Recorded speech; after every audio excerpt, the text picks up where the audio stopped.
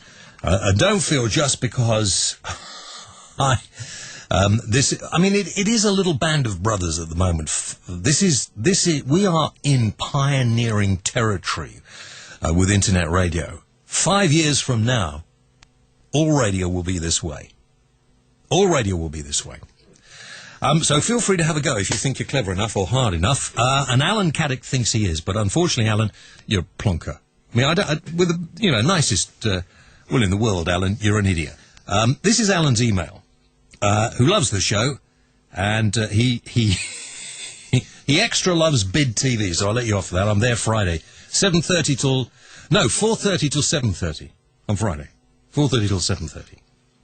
Friday night TV will never be the same again. James Whale. Next 4 weeks, I think, I'm there on Friday night. Now, he says, I feel that Kate and Jerry McCann have had too much airtime. Yeah, okay. All because of their daughter Maddie. I mean, are you completely stupid, Alan, or are you retarded in some way? I mean, do you have is there a problem that you're this stupid, or is it just you? I mean, how can anybody have too much airtime when their child... Obviously, Alan, you have no children. Obviously, Alan, you've probably never had sex. But I would assume that... Will you stop it? This is serious, all right? I hope he hasn't, because, quite frankly, people with this sort of intellect shouldn't be allowed to breed in my world. Anyway, he says when they're going to face facts that their daughter is never coming home. This is a nasty... You know, the one reason, Alan, that you probably feel you could send an email like this is that you think nobody knows where you are, who you are, or... In fact, I think I should make... Do you think we should... Oh, no, I suppose not. No, okay. I think we should make...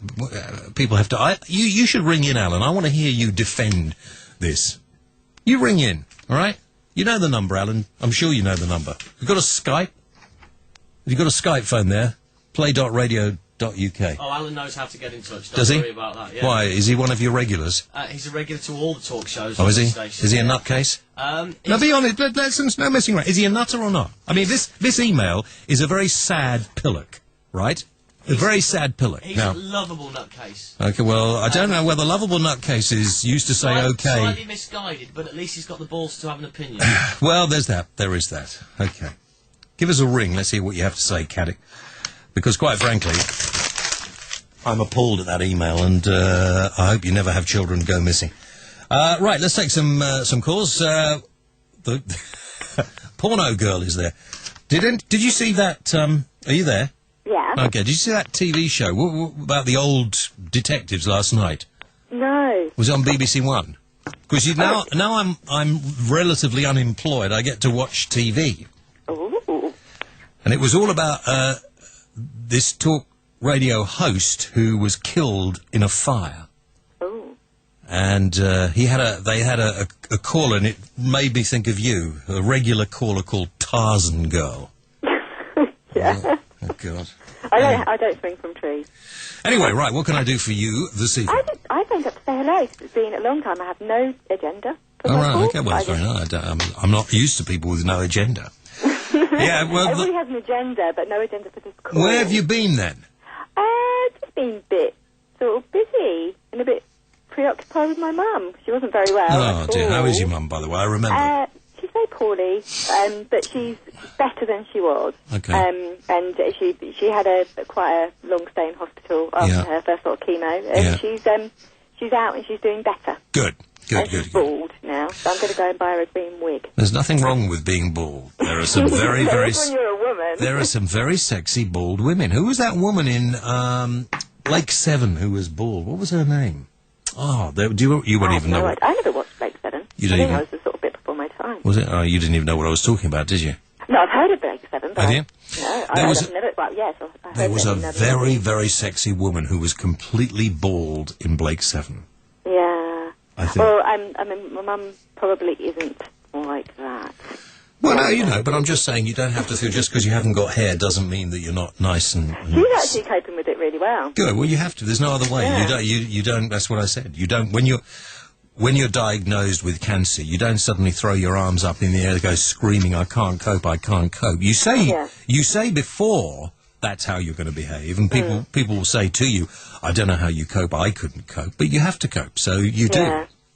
Yeah, well, she's coping very well. She had a few dark moments, but she's doing really, really well at the moment, and she's got a next round of chemo on Monday, and besides that, she's doing great. But it's just been... But how are you doing? Because it's much, much more difficult for those who care. It's more difficult for those on the outside than those of us who have sort of suffered with this disease. Do you know what? The only thing I'm finding hard is knowing the right things to say and when to say them. Well, you don't have to worry about that because, you know, when you have cancer, you know what the issues are. You know you either will survive or you won't survive. You know that you can see your own mortality on the horizon. And the thing that anguishes you most is when you see people embarrassed to talk to you about it. Yeah. So I don't think you should do that. And I think, you know, your mum will have had long chats when you haven't been there with her doctor. Yeah. And she will have had all sorts of conversations about, you know, what her chances are, what's likely to happen. And she may well not have spoken to you about that. Yeah. Yeah, I'm absolutely sure of that, actually. But then, having said that, the oncologists are really good at being able to give you the information without breaching confidentiality. So the information that they've given me, I now know what is going on, if you know what I mean, without her having to tell me, which is really, really cool. But the Marsden are fantastic, and I'm going to praise the Marsden every single time I speak about them. Good, because they are. And you've nursed people in that situation, so you know more. I've actually been in a diagnosis clinic, not treatment clinic for oncology patients. And to be honest with you, I mean, the particular kind of cancer my mum's got, I'd never even heard of. So, you know, it's a bit of a shocker to me. And, you know, I thought I knew every kind of breast cancer there was, but I clearly didn't. No. But the type that she's got is a rare form, and I really think people should be made more aware of it. So... One thing I think you should do with your mum, I don't know how your lives are, but you have a family as well, so, and lots of animals that you shouldn't have, but we won't go into that again. But, you know, there may be things your mum wants to do that she was thinking she might do at a later time in her life, and maybe she wants to do them now. Well, we've talked about that, and one of the things we have agreed on doing, which is sort of kind of almost like to pay back when she's well, because we're not talking about if the worst happens, we're talking about when she gets better, is that we're going to do the moonwalk together. Right. So I want sponsors when I do do that, but Matt will sponsor you. yeah, I hope everyone will sponsor me because it's a 26-mile walk, so it's a long way. In your bra as well, so it's going to be cold. So, normally they wear bras over T-shirts and things, but you, of course, being the exhibitionist, get them out. Yeah, of course. Yeah. But no, we're gonna do the moonwalk. But by then she'll have had a mastectomy, so God knows what she's gonna wear. Well, she'll wear a bra, a padded bra. Yeah, of course. Yeah, get those comedy breasts or something. Exactly. Yeah. You know, she can do a Kenny Everett. Yeah, so that's one thing we've agreed to do when she's well enough to do it. And we talked about other things like going on holidays. And you know, we've talked about things that she wants to go and see in the West End, and you know. Good, you're doing the right stuff. Now, what about you? What about me? Yeah, because you know, you must be thinking there's always talk that the breast cancer is hereditary, and you must have decided whether or not to go and get regular checkups yourself now. Well, the type of breast cancer my mum's got, it's called inflammatory breast cancer. The type that my mum's got isn't like regular cancer in as much as you don't get like lumps. What happens is, what my mum found, the first thing she found was her breast went red, and then the nipple started to get sort of pulled inwards, and the breast hardened. Yeah. Whereas with regular breast cancer, you'll find lumps somewhere, you know, like around your breast or under your arm or whatever. This didn't happen with her. So the way that the cancer works is very different, and the triggers for this particular cancer are very different from other cancers that involve the breast. So from what I can gather, the vast majority of people who suffer from this particular kind it's because it's hormonal, and it's usually postmenopausal. So it's not always, but it generally is triggered by some sort of hormone. And thing. I've never heard of that before, so I presume that is quite a rare cancer. It's 1% of all breast cancer. Really? Yeah, so it's really rare, and the worst thing about it is it's actually more aggressive. Yeah. And it metastasizes, in other words, spreads. You'll know what metastasize means, but other people won't. It spreads more than other breast cancers. So they found something in her lung, and as of this point, we don't know what it is. But it is possible that she's got lung cancer as well. Listen, when I was in hospital, they found all sorts of things, and the first thing that they were really concerned about is that I had stuff all over my liver. Yeah. And which found out to be cysts, and apparently lots of us have all sorts of nodules and marks. In the same way that you might have a mole on your face, or you have those on your organs as well. Yeah. I didn't know that. Well, yeah, I didn't know until I was, in my 30s, that I had a thing called polycystic ovaries, which really does, affect my metabolism quite badly. But I didn't know that I had it until I was in my 30s, and I've had it since I was an adolescent. So, things like that, they crop up because something goes wrong. But they go eventually. Well, yeah, after the we're kind of hoping so. She's had her second CT scan to check and see whether it is something nasty. And if it were cancer, it would be shrinking with the chemo anyway. Exactly. So we're kind of hopeful. And if even lung cancer is the one everybody's really frightened of. Oh, her best friend survived it. Yeah, even if you get lung cancer, if you get the diagnosis early enough, it can be sorted out. Listen, right, last thing, we've got to go. I hear that Creepy Caddick is on the other line. You're going to love this. The McCanns, what do you think? What do I think? Yeah. I think it was disgusting that they were ever considered suspects. You can't give them enough airtime. They need to find out what happened to that child, because, it doesn't even bear thinking about. I can't imagine how I would feel if that was my kid. I can never, and you know where I used to work, how some of the people who on that station were always sort of banging the drum about how terrible they were. I cannot understand how somebody can live with themselves and actually think those thoughts about someone who has had a child taken. I remember talking to you about this, and I'll say this, and let me finish the whole sentence, because I remember talking to you about this when it first happened, and I remember being quite hard on them for leaving her on her own. But you know what? It doesn't matter if they left her on her own. What has happened to that child? I mean, I can't imagine how they could even sleep and think, anything other than what's happened, what could have happened to her. And that's more of a punishment than anybody ever deserves. Absolutely right. I just can't. My heart goes out to them. Really, it's just awful. All right, sweetie. Thank you for your call. Yeah. Give your mum my love. I will do. All right, see ya. Bye. By the way, the cancer that I had, if you're a new listener, I had kidney cancer about 8 years ago. And if you'd like to go to I have a charity website we set up for people who have kidney cancer. Maybe you have recently had a diagnosis, or maybe you have a friend or somebody who has been diagnosed with kidney cancer and you're trying to help them. If you go to this James Whale Fund, all one word, jameswhalefund.org, and then you can find out there about kidney cancer.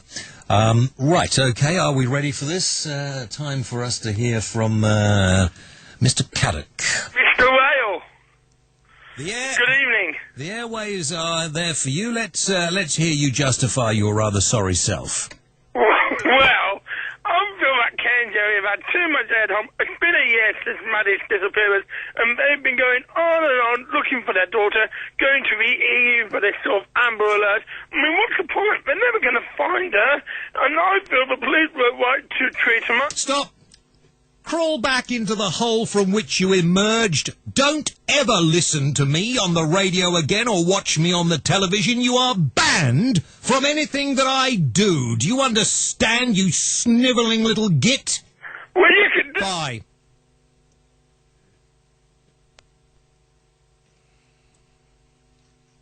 Do you want more of him? I mean, would you really want to hear more from a brain that speaks like that? Do you really want to hear more? What's your problem? You one of your fans, is he? One of your regular listeners. You'll be better off without people like that. You haven't actually heard the whale idea for organising a better world, have you? No. No, okay. Well, this is... dread the thing. No, don't dread, Matty, baby. Listen and learn, Matty. This is what you have to do, right? Nobody should be allowed to have children without first getting a licence. Yeah, well, I know that theory. Yeah. I quite like that theory. Yeah, well, that just means you never have children. Doesn't it? I mean, let's be honest about it. That just means you'd never have children. Barry... Be without a child. I was going to go to Barry in Leaming, man. Barry Leaming. Barry... He's there on Skype. Is he? Yeah. Okay. Hi, Barry. Can you hear me? I can. Okay, welcome to the world of Wi-Fi. Yeah, Barry, how are you doing? Well, I'm great, and listening to you on the podcast. I drive around as a rep over here, work for Bunsen, and you're in listen Denmark. to the podcast. It's the first time I've been on live. Oh, well, good. It's good to have you. Don't get me going, of course, tonight. No, you can do what you like, Barry. You can do what you like. So you're a mobile DJ in Denmark.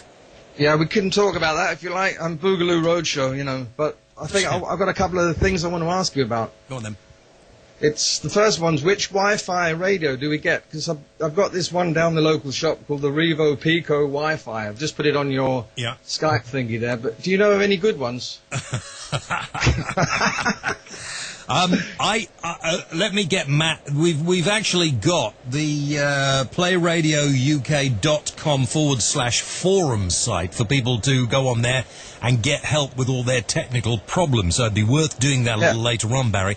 But I would go to there are some very, very good Wi-Fi radios. Obviously, the Wi-Fi radio is only as good as your internet connection. Right. And you got broadband, presumably. Oh yeah, and is it no problem? Is it far? How is it in France? It's better than in the UK. How is it in Denmark? I've switched the picture off right now on that NTB. What's it called? I can't remember what you call it. Knobbly not bits. Yeah, that's the one. That works fine. And I've just used it for the first time, so I can't tell you what it's like generally. But today it's fine. Okay. So Matt, Wi-Fi radios. Which is the best sort you can get? Well, it all depends. Everyone will tell you different depending on what they've got and what they like. I quite like the Logic one, the small black one. Yeah, Logic. One. I'll write that down. It's got the receiver, internet technology and stuff, so it's all good. I mean, I think the great things are those little doofery dangly doodles. Dongles that you stick in the back of your computer, and then you just tune all your radios in the house in to the internet radio station you want to listen to. What do you call them? Dongles? Yeah. What's it called again, Matt? It's called a dongle. No, I know. There's the actual one. It's the Belkin one. Could you stop doing that? What, scratching my arm? Yeah, it's not nice. It's real. Hang on. I've got a TV one. It's called a Pinnacle. Will that work? Pinnacle dongle. No, because if we were on digital TV, then I suppose it would, but we're not. It's a similar sort of thing. You go and get it, and it's like a little transmitter, and it transmits from... See, I've learned all this technical stuff while I've been away. I've been reading up on it. So it transmits from your computer, sort of like Bluetooth, I suppose, to your FM radio. And your FM radio, you tune your FM radio into into one of the unused frequencies, and it'll pick it up. It's dead simple. Yeah. Well, another thing, it works the same way with the old Garmin in the car. That's right. You've got those FM things. But the reason I'm asking you is because they're bloody expensive. They cost 150 quid up. You can get a good Wi-Fi radio, I believe, now for about 50 quid. You know, the way, in fact, in the very near future, the way that digital radios suddenly came down, you know, they were £100 and now that you get one for 20 or 30. The problem is, of course, you can't pick up anything worth listening to on digital radio. That's the problem. Yeah, fair enough. Anyway, I'll look around a bit. I'll look into that dongle stuff. Yeah, ring me and let me know what you think. Where do you live in Denmark? Aalborg. Where's that? Can you say that? You can say what you like. I said, can you say it? Aalborg. Where? Spell it. It's north. Spell it.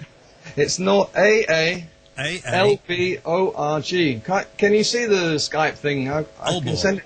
I'm writing it down for you. The chat thing on the Skype. Yeah, I can. Right, well, I've written it there. It's in North Jutland, just south of Skagen. You might know the most northern part of Denmark is called Skagen. I do, yeah. Skagen. That's where we have the big folk festival. Yeah. I used to live for a short while in a place called Lund, which is directly opposite in Sweden. Near Malmo. Yeah. I can't understand what they talk about over there. They have a funny language. Shall I speak Danish? Can you speak Danish? I can. If you can say this, you're the first Englishman that ever said it. Careful. It's red jelly and cream. Are you ready? Red jelly and cream. Go on. In Danish. Go on. Right, med fløde. Right, so I say it again. Right, my full. Right, med fløde. Med fløde. Can you say it all? Right, med fløde. No, because it won't be jelly and cream. It'll be something really disgusting. Yeah, I wouldn't do that to you. Yes, I've heard of James well. I'm not going to piss you about. Yes, you would. Then I have to come over to Denmark and sort you out. Nice to talk to you, Barry. Thanks a lot. Okay, if you want to Skype us, it's play.radio.uk. What did we just say in Danish? Could be the jelly and ice cream. That's what he said. Anything, that's what he said. You said. You know, do you believe him? That's the question. James Well Radio Show. Hello, you're on the air. Hi, James. Who's that?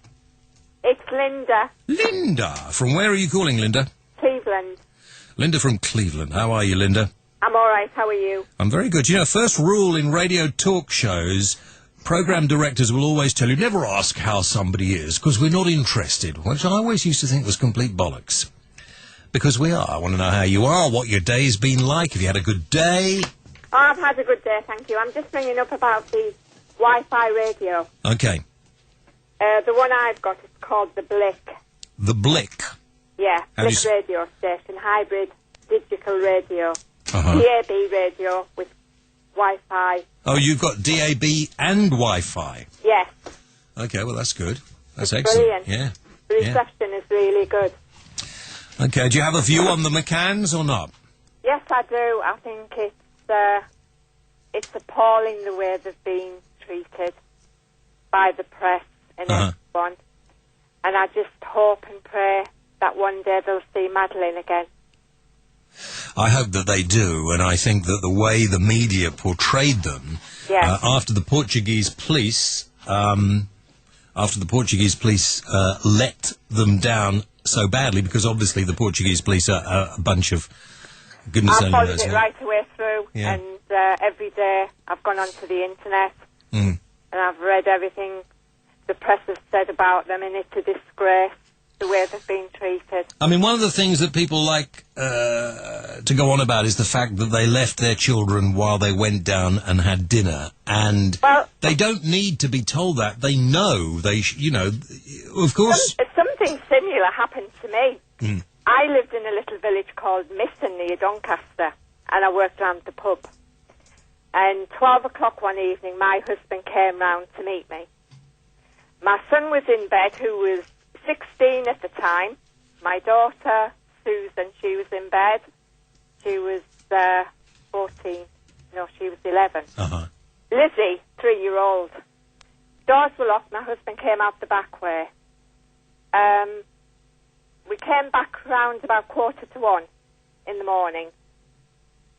Just opening the garden gate, and my daughter, the 3-year-old, she'd come out of the front door, gone up to the dog shed, and she was in the shed with the dog, in the kennel with the dog. Anything could have happened. Absolutely. And she was left with, a lad, 16-year-old, a brother, and a sister. And she just got up, come down the stairs, out to the front door, because we always leave the key in the front door, opened it, and gone up to the dog kennel. At 1:45 in the morning we saw her. And she just got out the kennel and came down. Anything could have happened. I don't think any one of us who are parents could ever put our hands on our hearts and say we haven't done something that we, on reflection, thought, oh, gosh, that was, shouldn't have done that, really. Well... Yeah, I think you're right. I think you're absolutely right. My mother, she was diagnosed with kidney cancer. Was she? At Christmas. Oh, how's she doing? Yeah, she's brilliant. She's Good. 83. Good. She's been in for the op. Good. She's had a scan. The scan, she had the op in January, and she had a scan 3 months later. Everything's fine. Good. Have you looked on my site? Yes, I go onto your site, and I have spoken to the gentleman. Yeah. I've spoken to him on a few occasions. Good. Well, if there's anything we can do, just get in touch. Yeah, but right. the McCanns, I wish them well. Linda, thank you. Thank you for your call. You're welcome. Bye. Bye. 01423 556060 or 01243 556060. The number if you want to get on the air and have a chat tonight. Matt, I do wish you'd stop just, having your own little thing here with Alan. I'm not. I'm liaising with your listeners. I'm not. Yeah, you are. You said he can come on Sunday night and he can have his own. He has no right to freedom of speech unless I say so. What were you reading? I was telling him where to get an internet Wi-Fi radio from. I was reading a bit before that. I was keeping an eye on you, Matt. I was keeping an eye on you, telling him not to worry. Caddick can worry, because Caddick is a sad, sad man with a very, very bad attitude. And I don't think you should let him on anymore. Well, let's have a vote. No, he's not. Get off. What do you mean he's entitled to it? What do you think this is, a democracy? That'd be stupid. Look what trouble we're in now through having a democracy. You'd rather we'd have had a dictatorship? Well, I think a benevolent dictatorship is a good way forward, and I think when the revolution has happened, I am instated in my rightful place as the benevolent dictator. Can there ever be a benevolent dictatorship? You're looking at one. You are. But if anybody argued with what you said, you'd just close the door on them. Yeah, Matt, listen. I have allowed you to argue with me and disagree since I got here. You're still here. Just still here. Now, listen. Yes, Matt, but don't gob in it this time. Just a couple of words about invading Iran before we go on. And I'm getting really pissed off about this as well. I would have some respect for political leaders if Gordon Brown or George Bush, whoever they were, when dictating to Iran whether or not they can have nuclear power or even nuclear weapons. Who on earth do we think? This is why there is no respect. This is why we're in the state we're in. If we think that nuclear weapons are such a bad idea, and I do, then get rid of them. How can you turn to another country and say, no, I'm sorry, we have got enough weapons to obliterate the planet 5 million times over, but you'd be a risk? I mean, how can we actually keep a straight face and say that? All right? Email me, studio@playradiouk.com. Right, we'll take a break. Back after this. Ellington Lodge Hotel at the Concord Club, a unique place to stay. Set in quiet woodland near Lakeside Country Park, Ellington Lodge is ideally suited whether your stay is for business or pleasure. Our Mouldy Fig Wine Bar offers a comfortable, relaxed atmosphere, serving food, wines and local real ales, with live jazz music 3 nights a week and alfresco dining in the summer months. Visit our website, theconcordclub.com, for further details. Find out how your business can reach over 3.5 million clients right now by emailing sales@playradiouk.com or call 01243 556 285. Playradiouk.com. Internet radio your way.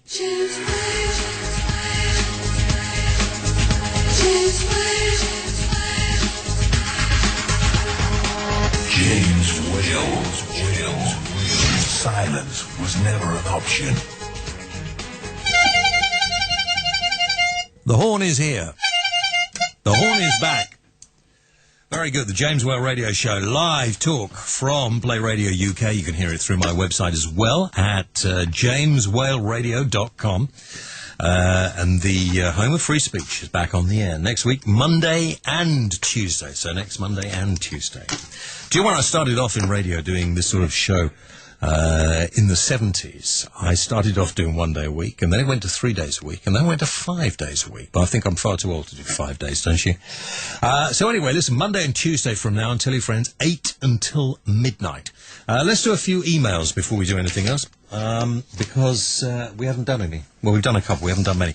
If you want to email me, this is the address. It is studio@playradiouk.com. Studio@playradiouk.com. Now, listen, this is from Martin in Ashford. Hi, Martin. He says, what did you think of that idiot Brown poncing around Iraq last week? Didn't he look a complete in that body armour? I just wonder who had to give up their own body armour for him. Can I recommend a guest? Could you get Ian Dale on, who is a really good political blogger? He is. I've read quite a lot of Ian Dale's stuff. We'll see if we can get him on. Might be a good idea. That's not a bad idea. So, yeah, if body armour. I'm doing a TV show tomorrow for a TV station called Press TV. You can find them online, presstv.com. And I'm talking to a bloke about this new... well, if you want to make money, become a private soldier. That's the companies, big corporations starting up their own professional armies, a lot of which have huge contracts in trouble spots around the world. It is a real money-making situation. Who gave up their armour for Gordon Brown? I wouldn't think anybody did. I would have thought he had his own body armour made for him. But fancy sitting on a helicopter behind a machine gun. The man has no brains. He may have brains for certain things, but he certainly has no brains for leadership, and that's a fact. Linsky emailed me and he said, could I pick up your show on internet radio? I'm listening on my computer, but would like to listen via my internet radio, Revo radio station. Mike, a London cabbie. You should be able to pick it up on your internet radio. What you should do, Mike, is while you're driving, you tune in via your mobile phone, and there's a little dongle thing you can stick. If you've got a Nokia make one, you stick it on the end of your mobile phone, and it then relays the radio station through your car radio. So we've talked about that before. Go to the forum, all right, Playradio UK /forum, and you can find out all about that. Let me just give that playradiouk.com /forum. David Green says, Dear Jimmy, I think maybe David Icke is showing signs of... Oh, dear. He said, I think David Icke is showing signs of a condition that Jesus Christ and other cult formers and prophets of the past must have had also. It could be a biological trait. It could be like megalomania that occurs periodically in human populations. Or, of course, David Icke had access to the media at the time his condition came on, and he was never violent. He became very well known. There may be others who have this condition, but it is diagnosed as a mental illness, and the person being committed to long-term care. What do you think, David in Bridgend? David in Bridgend, home of my mother. It's an interesting theory. Who knows? I mean, I rather think people who have this sort of faith. See, I have a belief. Do you have a, I don't know, David. Do you have a belief in a supreme being, in a power that created the universe, or do you think we are just a happy accident? I mean, I think there is some kind of plan behind everything. Aren't you amazed in your own life, David, how certain things seem to just fall into place? I've never really planned anything, and all the things that have happened to me in my life have just happened. And when you get to a certain time in the future, you look back on things and you can see why they happened. It looks as if somebody, something, maybe, I don't know, maybe you call it nature, has a plan where we all fit together. I don't know. But I think people who follow religions, as I said before, completely blindly, and they have this belief that they know, I think that's some sort of illness. I really do. I think people who suddenly believe something... Have you washed your hands? Yes, of course. You just grabbed the cup round the rim. No, I didn't. You did. You rimmed the cup. I rimmed the cup. Don't do that. Well, you like a rimming of me, James. Shut up. Disgusting boy. So anyway, that's what I think about that. Now, Tony Smales says, James, nice to hear you back. Anyway, why is it that people feel the need to turn to religion? Well, I suppose they feel a need to belong to something, Tony, I suppose. Is it out of desperate circumstances? Is it their drug of choice? Good point. How can anyone seriously believe such fairy stories? But saying that, science hasn't answered every question, I suppose. You're right, Anthony, it hasn't and never will, because as soon as science answers a question, they pose many more. New sciences now are proving that there are very many facets to our existence. Okay, Danny Dubois is on the phone, on Skype. How's that? Hi, Danny. Hi. How you doing, Danny? I'm okay. This is my first time I've Skyped in a radio show. Is it? And can you see me? Because I've got the video thing working as well. Yeah, I can see you. Can you see me? No, I'm not watching you. I know what you look like. Oh, that's all right then. You don't have to look at me. I'm now showing everybody else who's watching what you look like. Are you? Put your tongue away. All right, stick it out again. There we are. I didn't do that before, did I? Yeah, you did it. You did. Just know your you imagination. Oh, okay. No, you did it. Anyway, where are you calling from, Danny? London. London. Yeah. What do you want to tell me? It's really difficult because I just kind of disagree with your fundamental outlook on life. Good. Pretty much completely, I think. All right, tell me why. Well, just the thing that you were just saying just then, for one. I'll tell you what, hang on. Before you tell me that, tell me a bit about you, so I know a little bit about you. You know all about me. I want to know something about you. What do you do? I'm an existential psychotherapist. You're an existential psychotherapist. So you're responsible for turning people balmy, okay. Well, you might be surprised to know that obviously I don't agree that that's what I do. I'm highly surprised to know that you disagree, but okay. But, I mean, I do go along with the anti-psychiatry movement, which maybe you're getting confused with psychiatry and psychotherapy. And I agree with the idea that psychiatrists often do a lot of harm to people. But psychotherapists really don't, generally. I mean, they might do nothing, but what's the difference? Well, I have some experience, not for myself, I'm glad to be able to say, but certainly family members who've gone to see psychotherapists and psychologists. You say there's a difference. I wasn't aware there really was a difference, but they have actually come away being worse because they've been... Shall I tell you the difference? Go on then. Hang on, listen, Danny, can your Skype isn't working very well. Unfortunately. Can you try and wiggle it? I don't know what you do, but... I don't know.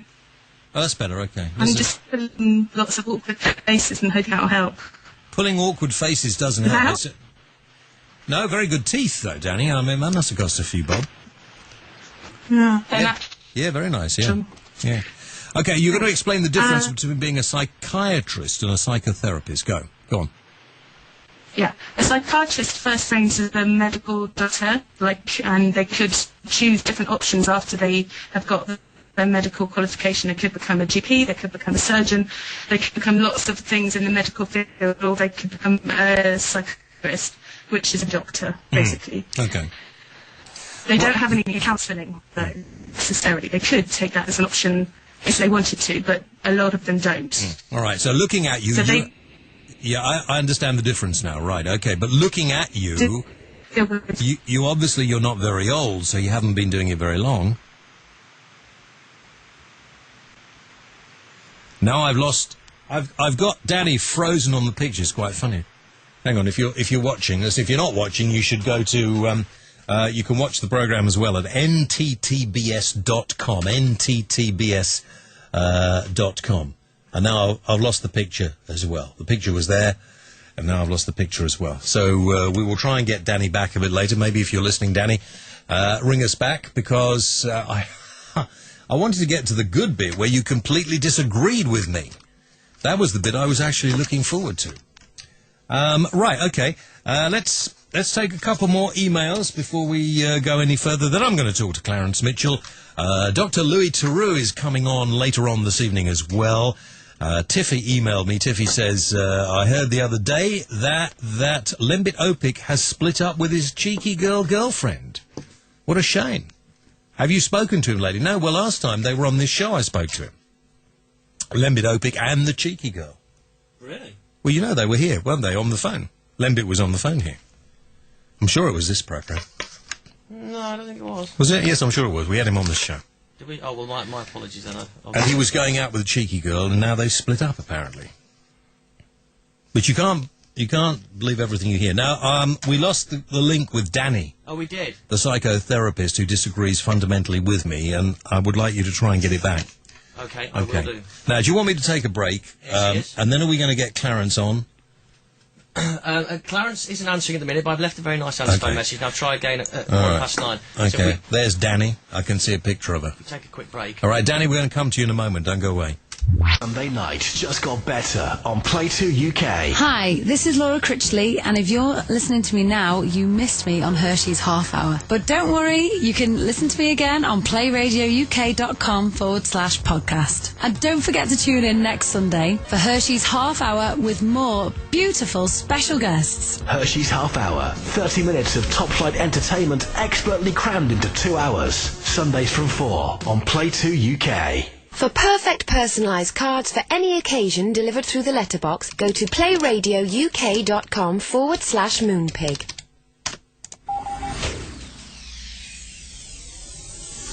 Broadcasting live to the UK. News, information, entertainment, and the best music from the past 40 years. This is Play 2 UK. James Whale.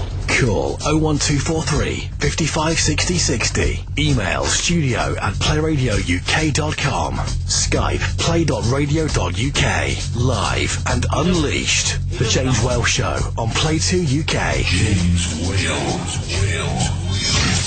Okay, welcome back. The James Whale Radio Show tonight. Now, Clarence Mitchell coming up later, the spokesman for McCanns. Dr. Louis Theroux, who is the latter-day equivalent of Nostradamus, live from America. He'll be joining me about 10 o'clock, and if you want to join us as well, you know the number to ring. It is 01243 55 60 60. We were talking with Danny Dubois, made-up name or not, I don't know, on Skype, and I think we've got her back. Danny, are you there? Yeah. Okay, right. We've lost the picture, which might be better. I'm sorry to say. I mean, it looked a very nice house that you were calling from. Lovely banisters I could see in the background. Right, you're a psychotherapist. Correct. And I think I was explaining to you the difference between a psychiatrist and a psychotherapist. So a psychotherapist is more of a doctor. A psychiatrist is more of not a doctor. Other way around. Oh, okay. Psychiatrist. Other way around. Psychiatrist is medically trained. Is the doctor. A psychotherapist is anybody who feels like That's being right. Handing out. They work in hospitals very often and deal with handing out medication for people with problems like schizophrenia or manic. Hang on a minute, Danny. What? Danny, I'm going to say unplug your webcam and call us back, and the signal will be a lot better because your webcam's taking up too much processing power. And that kind of thing. Could you do, Danny? Did you hear that? Can I reiterate that? Could you unplug your webcam and then call us back on Skype? Okay. I'll try, but it's part of my computer, so I don't know how to do it. But okay. She's got a Vio, or one of those with a built-in webcam. Yeah. How do you do that? You basically go onto your options on Skype, and there's just an option that says stop streaming video. Okay. If you're listening, Danny, go on there. Stop streaming. The problem is that because these is that her back? I'm not sure. The problem is that being such a new invention, this fact that you can see people when you phone them, and it's just for a couple of quid, you can stick a webcam onto your computer, but it has to be tuned in absolutely perfectly. Otherwise, we get all sorts of problems. But we're getting there. What? She's back. All right. Let's try one more time. All right, Danny, we'll try one more time. Let's see how that is. Okay, great. I think it's partly I've got some wireless internet connection problems anyway, so I think that's part of it. Okay, right. So the psychotherapist, which is what you are, correct, is not a medical. I'm not trained as a doctor. I'm not a doctor. I'm trained in philosophy and psychotherapy, which is like the theory of human beings and the theory of human psychology. All right, now, because what kind of things one can do other humans in therapy that might help. and live their lives.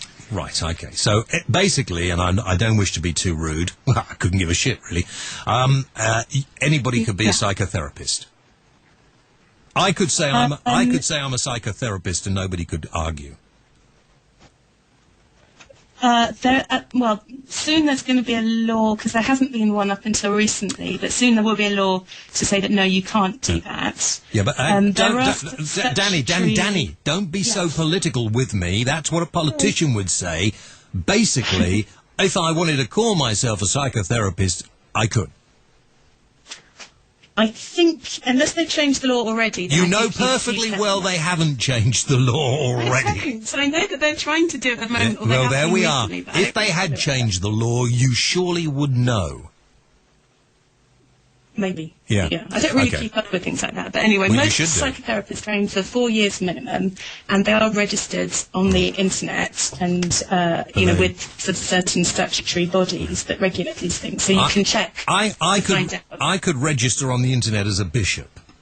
No, you couldn't register with you have to have gone through 4 years of training and various qualifications in order to be on the UKCP, which is the United Kingdom Council for Psychotherapists, registration for the British Association of Counselling Psychotherapists. Let's move on to why you so vehemently disagree with my outlook on life. Not that I'm sure you know my entire outlook on life, unless you've been listening to me for years and years and years. Well, I've only been listening to you recently, although I used to listen to you about 15 years ago. But then you didn't seem so extreme, but now you do. Do I? Really? Well, extreme life needs extreme people. Anyway, go on. Sure. So the thing that you were just saying a little while ago, just before I called in, which was something about how you think coincidences wouldn't happen unless there was some ultimate meaning, or that... No, that's up for discussion. That's how I prefer to think like that myself. But you might say, no, this is it. And that's it. What we have is now, and that's it. But when you say, I prefer to think like that, that almost sounds as though it's not really true, but you just like to kid yourself. I don't know whether it's true or not, but there are so many things that have happened to me over my life that have made me think, gosh, how did that happen? Including in things, and you might think it's silly, all right? You might think this is a bit silly and a bit lame, but things like my friend Uri Geller, who I called, if you remember. I beg your pardon? Did you call him? I called him when he was on your show, I don't remember whether it was you, but somebody... You had the same problem then with this bloody awful Skype thing as well. No, I didn't. I was phoning up on my telephone. Well, it must be you. It must be your... Maybe it's your whatever. It was a lousy line then. Anyway, the fact is that I have witnessed things happen with him that are unexplainable. In my time, I have witnessed many things with him, without him, in various places that are unexplainable. Well, I don't actually agree with that, because I remember you saying some of those things that you said were unexplainable, and I could explain them pretty easily. Go on, then. Most of the things in fact, all of the things that he's done... Explain how a spoon bends on its own. Well, I will explain that to you. Go on, then. A spoon does not bend on its own, and it cannot bend on its own. It's either an optical illusion, or, as everybody's seen him doing on YouTube, he bends them beforehand, and then all he does is he holds them at a particular angle so it looks as though it's straight. He turns his hand slightly so he moves it up, and so they look bent, and because he's already half broken already, he does a tiny little... No, I don't wish to be too rude to you because, obviously you're trying very hard, but you're completely wrong. I mean, unless you're calling me a liar. Yuri now, Yuri now has changed his tack, and he doesn't actually say that there's anything in it apart magician and all the other magicians that can do exactly. No, I'm sorry. He doesn't say that at all. He doesn't say that. He doesn't say that at all. He gets bored and fed up, and he doesn't want sometimes to argue about it, and he can't always do it either. Now, I've seen magicians bend spoons. Magicians can bend spoons. There is a magical act of bending a spoon. All right? Now, here's this spoon. Let me hold this up, Danny. You can't see it because you're not watching on the webcam, are you, at the moment? Nope. Okay, now here's a spoon. If you are watching, listen. Shut up and listen. Here's a spoon, right? Okay, and I I could, I suppose, bend it like that, but I can't. Now, I have seen, on a radio programme, funnily enough, Yuri was in with me, and I've known Yuri for years, and I have teased him relentlessly about the fact that he has, a couple of times, tried to bend a spoon, and nothing happened. And he said, well, I'm not feeling very good. So he did something to this spoon one day, it was about 10 years ago. He placed it on my hand like that, okay? And the spoon began to bend while it was on my hand. Nobody was touching it. It was not an optical illusion. The spoon began to bend. What is more, the spoon that started like that on my hand continued to bend when I took it and put it on the desk. It continued to bend. And it continued to bend and ended up looking like that. So I don't know what the trick is, but I have never, ever seen a magician do that. And I've said to them, I will get the spoon, as I said to Uri. I will get the spoon. I'll give you the spoon now. In front of me, no chance to have a go at bending it or anything else. So either you're calling me a liar, that's fine. But then that just goes to show how shallow you really are. Are you going to listen for a second? Go on. Well, one, you can easily see lots of doing it on YouTube. But anyway, don't want to check out that. Yeah, fair enough. Okay. Now, what is more likely that all nature's, all the science of nature and all the laws of gravity and of nature are all incorrect through the powers of Uri Geller, or that he's just a clever magician? Which is more likely? That the whole of the universe it's far more... nature changes, or do you know magician? Which is the most likely? Well, the most likely is that he has special powers. That is far more likely, because I know him, than that he is a magician. In fact, I know that he isn't a magician. Now, here's the interesting thing. I worry about people like you, Miss Dubois. I worry about people like you who set themselves up as psychotherapists, who go around trying to tell people or put people straight, because I worry about the fact that you seem to have very little depth of interest. All right? The problem with science is this, that no science, all right, is infallible. What we knew 100 years ago, we now know to be different. What we knew 10 years ago, we now know to be different. Science changes continually. What we think of today as science fiction is tomorrow's science fact. Kind of voodoo-doopy. That's is suddenly going to come into science. It's very unlikely. If it's possible, then great. It's a very... How come he hasn't actually undergone any scientific tests? How come he has turned down every offer, including £1 million that James Randi has been putting up for 25 years to Uri Geller listen, it's entirely up. It's How come he won't even go in there just to show that he actually really does have these powers? If he really did. I can't answer that. That's up to Uri. He down £1 million. He loves money. He goes after money every time he can get it. So I can hardly believe it. Right. Okay. That's actionable. You're an idiot. Okay. If you are a psychotherapist, you can't be a very good one. You're basically a rather stupid woman who's probably too in love with herself. Bye bye. Right. Okay. I'm sorry, but the fact is here that I know Uri very well. Uri has as much money as he needs. He doesn't need any more money. And, he actually doesn't see any reason why he should submit himself to being tested. He has been tested in America under all kinds of conditions when he was an awful lot younger. And, his power, he can do certain things one day, he can't do them another day. He'd be the first to admit that. He cannot do them all the time. Okay, right. And quite frankly, cocky women like that, oh, that's the wrong... Would you take your tongue out of your cheek? Annoy me. Right, okay. We're going to pay some bills. Hopefully we can get Clarence Mitchell on the phone during this. We will try and come right back in a couple of moments. Play 2 UK. Headlines. The star of the new Batman movie has been released on bail after more than 4 hours of police questioning. Christian Bale was arrested over an alleged assault on his mother and sister. There are widespread calls for SATs to be scrapped. It's on the back of the latest setback that's seen a tenth of the school tests sitting unmarked 2 weeks after the deadline. The wait's begun for Anne Darwin, the wife of the back-from-the-dead canoeist who denies deception and fraud. Her fate's in the hands of jurors after an 8-day trial at Teesside Crown Court. And the 12 finalists for this year's nationwide Mercury Prize have been announced. Leading the pack are Radiohead, Last Cherry Puppets, Estelle and Adele. Play 2 UK weather. Okie dokie, this evening and tonight, cloudy with outbreaks of rain or drizzle over northwestern parts, although becoming largely dry overnight elsewhere. It'll be a dry and fine end to the day with sunny spells. Not anymore, because the sun has now set, more or less, isn't it? Yeah, a very nice red sunset out of my window over there.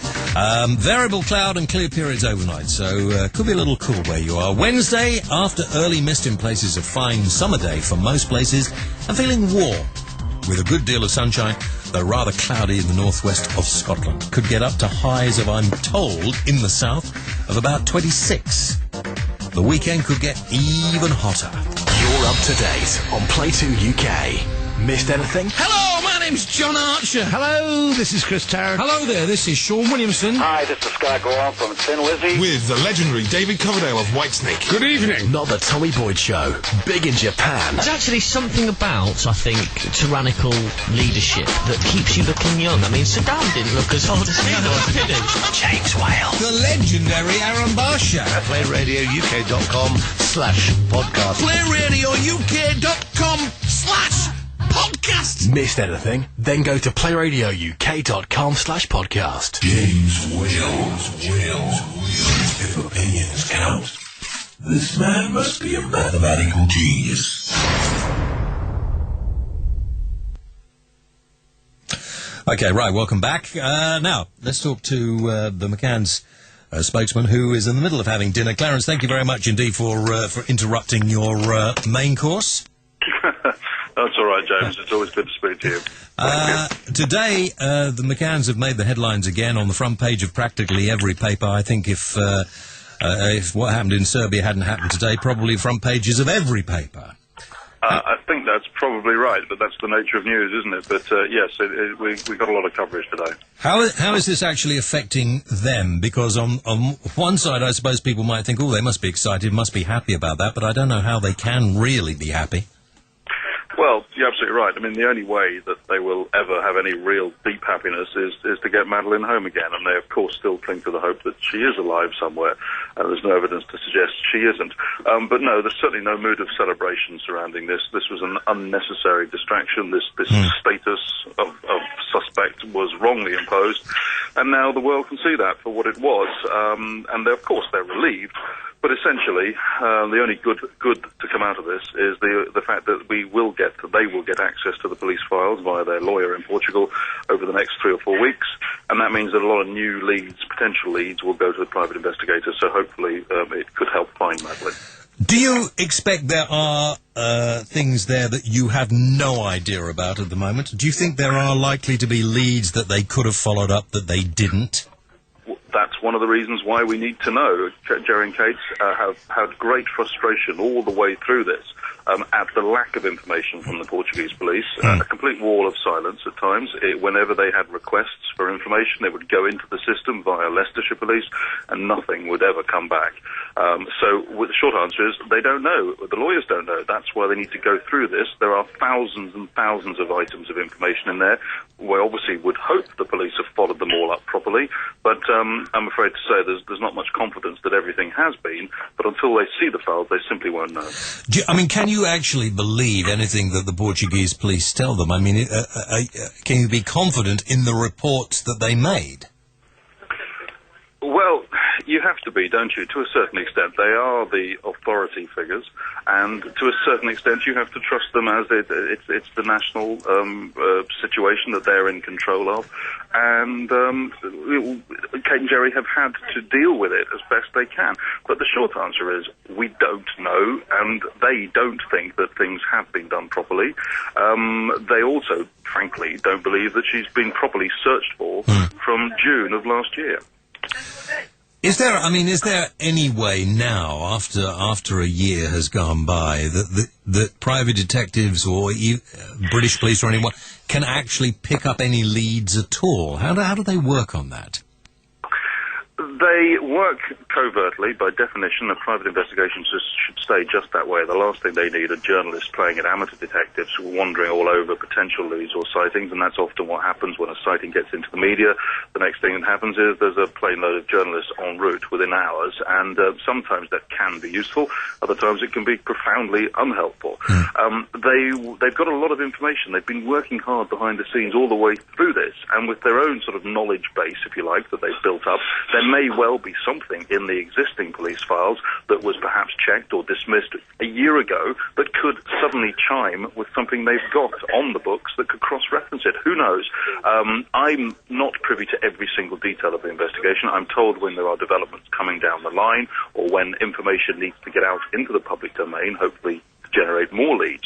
But on the whole, any information is useful. And the Leicestershire Police provided 81 pieces of information recently when Kate and Jerry went to the High Court to effectively demand that of them. That was a help. This, though, is the real gold mine. We hope that this will lead to hard information that will help to trace Madeleine. For instance, we don't know what areas of Pradeloup have been searched. We don't know how many apartments or which streets. Things like that. If there are gaps in this, the private investigators can now get on with it. Would Kate and Jerry want to go back to Portugal again themselves? Would they feel comfortable in going back and perhaps refocusing the world's attention again? They would if they felt it helped the investigation. At the moment, there are no particular plans to go back. That's because the lawyers, the investigators, are not aware of the full contents.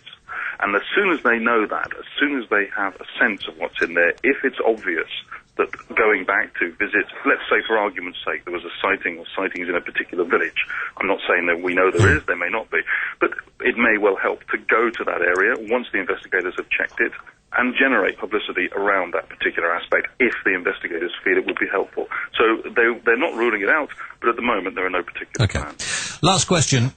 What, Clarence, do you think about the former police chief who apparently has written a book about this investigation? I saw him being interviewed recently, and quite frankly, well,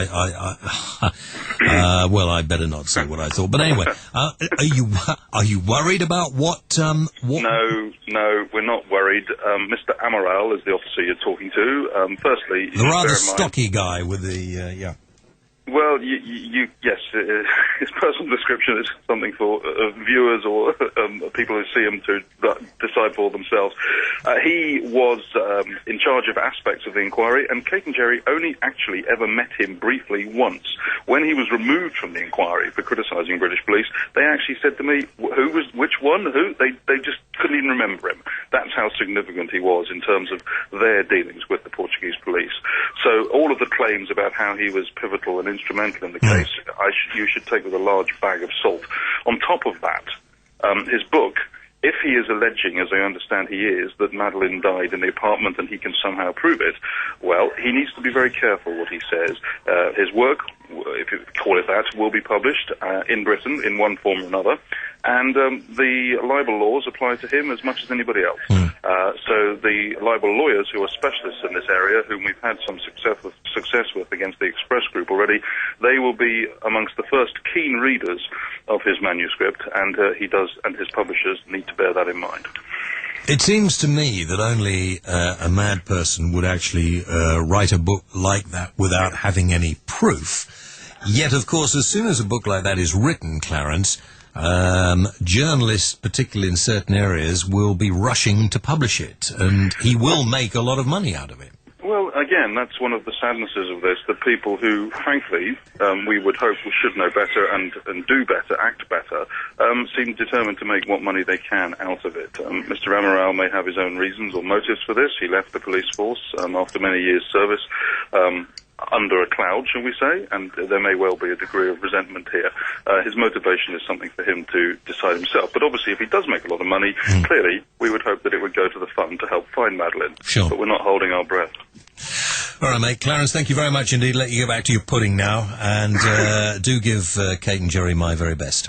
I will indeed, and thank you for your support throughout this, James. I will pass that on to them. Thanks a lot, mate. Bye. Cheers. Bye-bye. Clarence Mitchell, the spokesman for the McCanns, and in a way you get a little bit of good news and then a little bit of bad news. I mean, just bizarre, the amount of leeches that have tried to jump on this bandwagon and make money out of the suffering of these people. I can't believe it. Right, okay, welcome back to the James Well Radio Show tonight, and loads of emails. Do some emails now. If you want to ring us, did you want to say something, Matt, or not? No. Good, fine. Call Fat Steve back, who was calling earlier. Okay, he went because we had Clarence on the phone. David Green. There's Eduardo there. How is he? Well, learning to play the guitar, from what I heard. Yeah, I don't believe he can play anything. Nor do I. No, he's an estate agent. They got no money coming in at the moment. But never mind. Peter Collins says, James, let's just educate the nasty and arrogant who seem to enjoy kicking the McCanns when they are down, as if they have not had enough to put up with waiting for the Keystone cops in Portugal to admit the bloody obvious they had nothing to do with the disappearance of their daughter Madeleine. But here, my message to the thickos and nasty little freaks who will want to cast doubt over Jerry and Kate McCann. When Ian Brady and Myra Hindley abducted those children back in the 60s, even up to now, they never revealed where they buried the bodies of the children they abducted and killed. That's just the way these child killers operate, and I am sure the same thing happened to the families of the victims of Brady and Hindley, had the rumour mongers casting doubt on them. So leave Jerry and Kate McCann alone and point the finger at the bloody incompetent police in Portugal. Peter from Birmingham. Thank you, Peter. And, of course, if this former police chief writes this book suggesting that Madeleine died in the apartment, of course, they've had DNA and everything.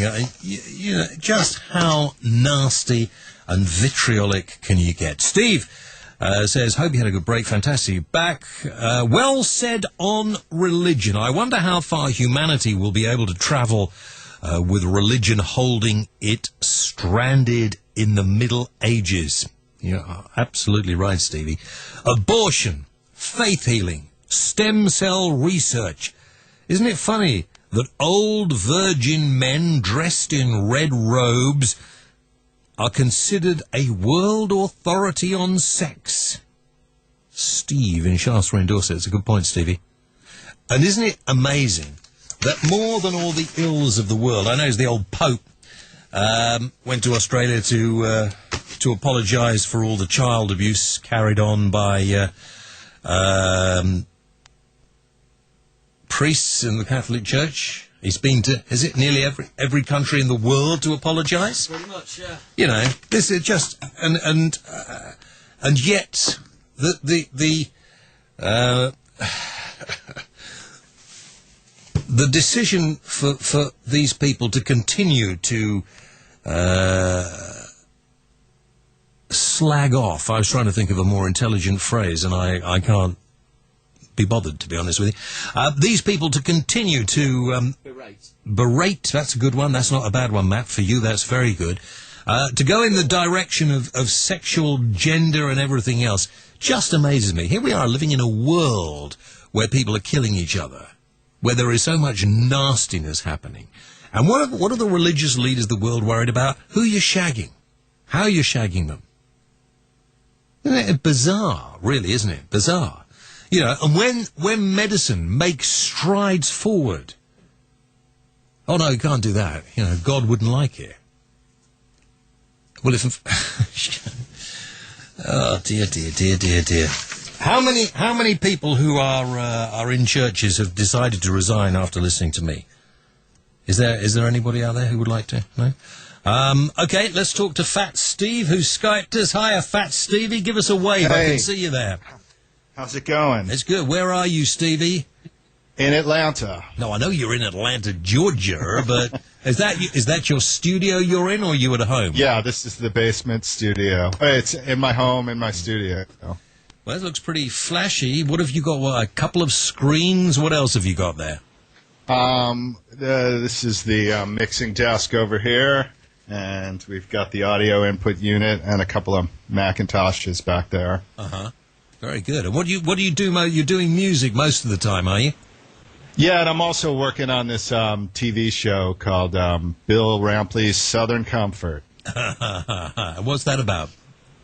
It's about all the pleasures of the South. Mud bogging, catfish noodling, Appalachian beaver tail eating. Oh, that old Appalachia beaver tail eating. I've done a bit of beaver tail eating myself.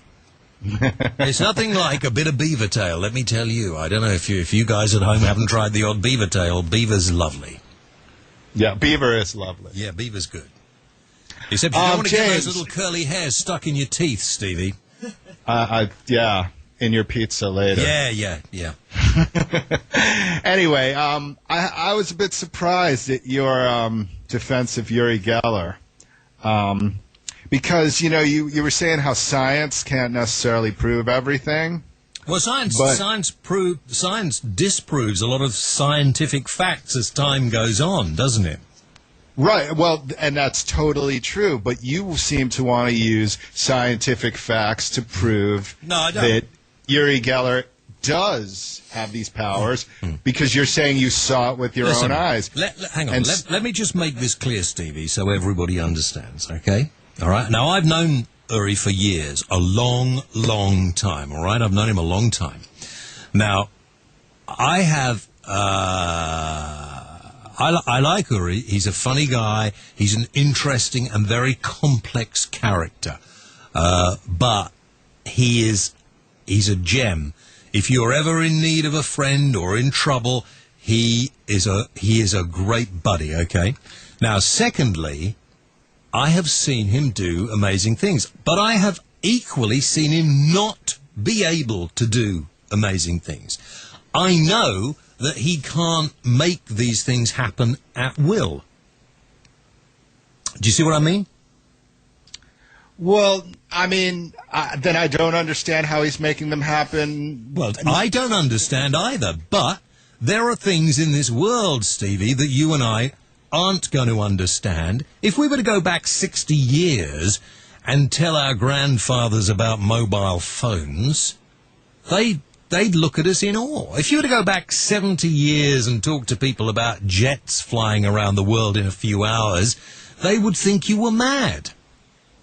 I don't think, because one completely changes the laws of physics, whereas one is just a technological advance. Like, there's certain things that we don't have now that we will probably have in 100 years that I can believe. Hang on. Listen, the laws of these laws, the physical laws of the universe are changing all the time.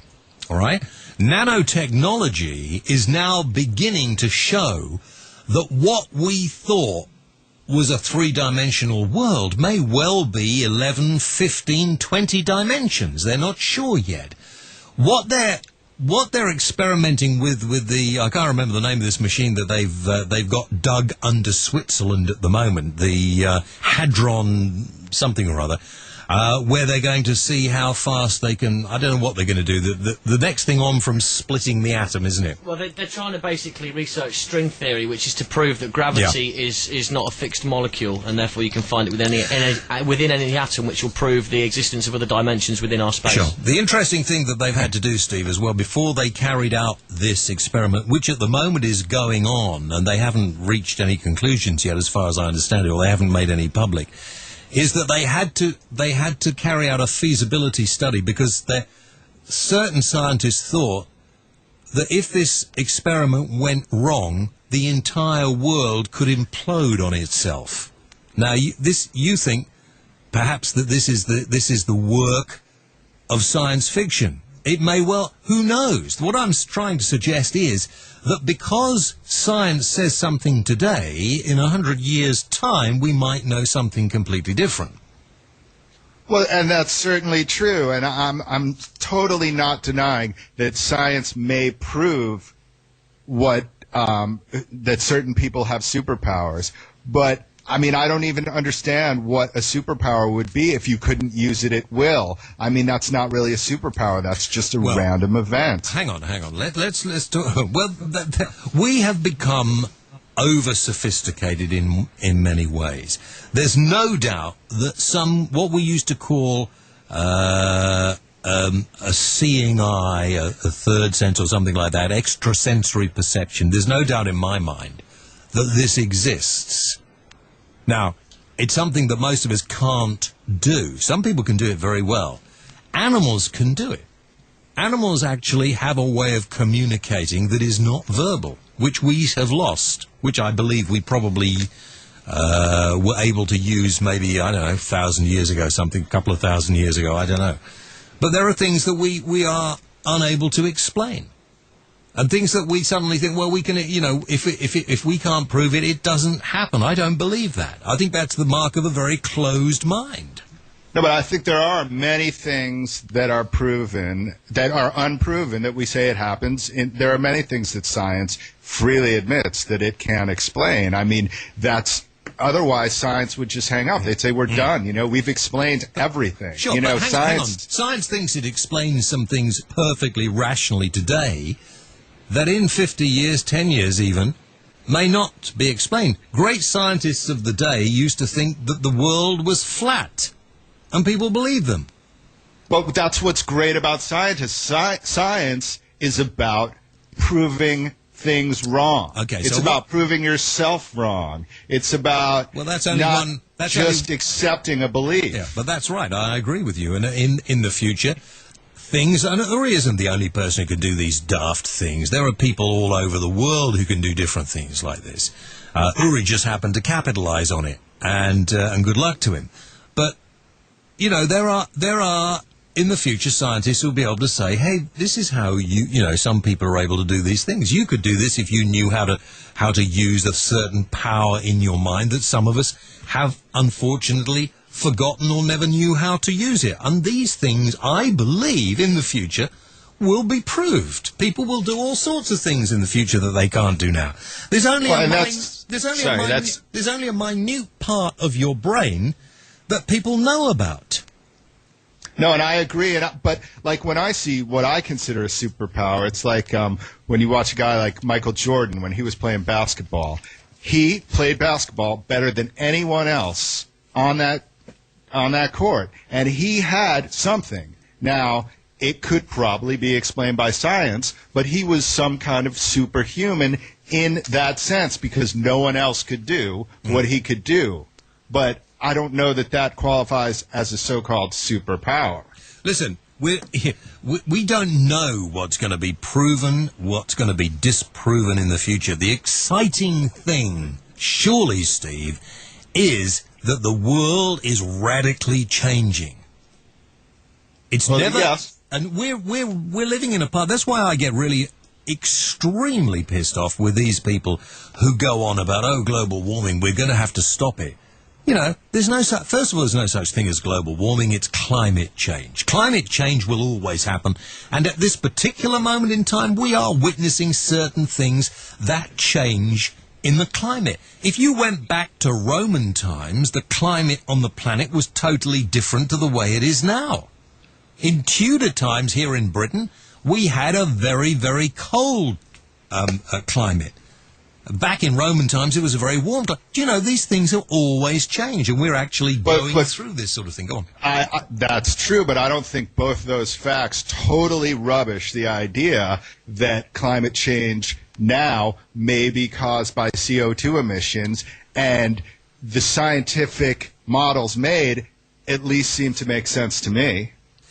Well, we'll do a program on this with another guy I think is an interesting chap, Professor Richard Stott. I'll get him on in a couple of weeks' time to talk about this because, you know, many scientists now poo-poo this idea of carbon footprints being of any significant danger to the planet, and the fact that this is a carbon-based planet and all life forms are carbon-based. We suddenly make carbon the great evil has absolutely no relevance. I don't know that there's many that agree with that. Well, I think you'll find there are more than you realize, and I think you will also find that... look, think of it this way. Supposing mankind exterminates themselves, right? That, in my view, that's a natural phenomenon because we are natural, and And what will happen, I honestly believe that the planet will look after itself. Nature, for want of a better word, will look after itself. And you know what happens when things go a bit awry. Nature has a way of sorting it out. And if mankind is not living in tune with the planet, then the planet will continue probably without mankind. Well, what you just said is a very hippie concept. I mean, the only thing that you're not bringing into it is saying that we can do anything about it. But you're saying exactly what the greenest of green environmental people are saying. You're just saying, well, we can't do anything about it, so why bother? There's one thing you can do about it, okay? You can cut the number of human beings on the planet. Forget all this other bollocks that they go on about. Let's stop driving cars. Let's recycle our rubbish and all. Well, actually, let's not bring recycling into it. That's a different issue. But, you know, this thing about where you mustn't fly, you mustn't use it. If we were serious about this, we would be building wind farms like they were going out of fashion. Every time a wind farm comes up to be built in Britain, the environmentalists complain it ruins the view. And it just beggars belief. Listen, if mankind exterminates mankind's self, well, so be it. But, you know, telling me that I have to pay an extortionate amount of money to drive my car because I am messing up the world is a lie. Well, yeah, but I'm telling you that you have to pay an extortionate amount of money to drive your car because certain countries want to have a monopoly on oil. I mean, the whole pricing structure of oil is ridiculous. To just, you know, take the green taxes, which are a very small portion of why we spend so much money to drive, is just picking at a very small item. Yeah. Okay, well, listen, we can discuss this, but it's an interesting view. But seriously, I think you have to have a slightly more open mind about things that you can't explain. We'll have to disagree on that. Because not everything, Stevie, not everything can be explained now, maybe in the future. And things that we think are definites now, we will realize in the future aren't. I guess it all comes down to your definition of an open mind. Well, that's a good point. Stevie, talk to you soon. Thanks a lot. Have a good day. Right, okay, if you want to join us, you can Skype us at Skype. Skype is play.radio.uk. That was Fat Steve from the USA. Right, Tony Smales. Hi, Tony, says, James, I have listened to you for years. I've read your book too. I'm willing to bet you like B-movies. Did I guess right? I don't have a problem with B-movies. I quite like a B-movie on a rainy Sunday afternoon. That's the time to watch a B-movie in black and white. It has to be in black and white. I saw a great one yesterday called Poultrygeist, Night of the Chicken Dead. This is classic. No other comic like it. I got in the top tips once with this. Prevent burglars stealing everything in the house by simply moving everything upstairs. When you go to bed in the morning, simply move it all back downstairs again. Wonder if any other listeners have had any pearls of wisdom like that one to impart. That's a good point, isn't it? Right, okay. What is... Oh, right, pay the bill. I'm about to pay the bills. Thanks very much indeed, Pat. You've been running late all night. All you had to do is ask. If you want to increase your profits, go the extra mile for your customers, and bring loyalty to your business, then you need Play in Store. In-house or online, Play in Store is your personal, made-to-measure music and marketing tool. Using the latest technologies, you can create your own tailor-made music and messaging service, which until now has been unaffordable to everyone but the biggest businesses. Get more from your business by creating your own radio station. Go to playinstore.co.uk. Find out how your business can reach over 3.5 million clients right now by emailing sales@playradiouk.com or call 01243 556 285. Playradiouk.com. Internet radio your way. If silence is golden, then treasure seekers need seek elsewhere. For here's one golden oldie that will never be silenced. James Wills. Oh, right. James, my silly girlfriend Emma has just asked me to email you if you have come to work in your pyjamas. Does this shirt look a bit like pyjamas? It does, doesn't it? It's just a shirt that looks like pyjamas. She can only see you on the camera half your body, so could you stand up to prove to my silly girlfriend you are not wearing pyjamas in the studio? Peter from Birmingham. Okay, right, hang on. I have to get up. Okay. Hold on, let me just tuck it in a bit. So, okay, how's that? Right. Okay, there you are. You can see. I had the shirt out. There we are. That's me. That's a rather nice belt. Really, okay. Look, it's a proper shirt. Can you see? Okay. Look at this rather trendy little button at the bottom, buttonhole at the bottom. Hang on, that one there. This is different to the others. You see that black? Don't ask me why. I just noticed the other day. Can you see? It's black cotton, and the others, it's not. Don't ask me why. I have no idea.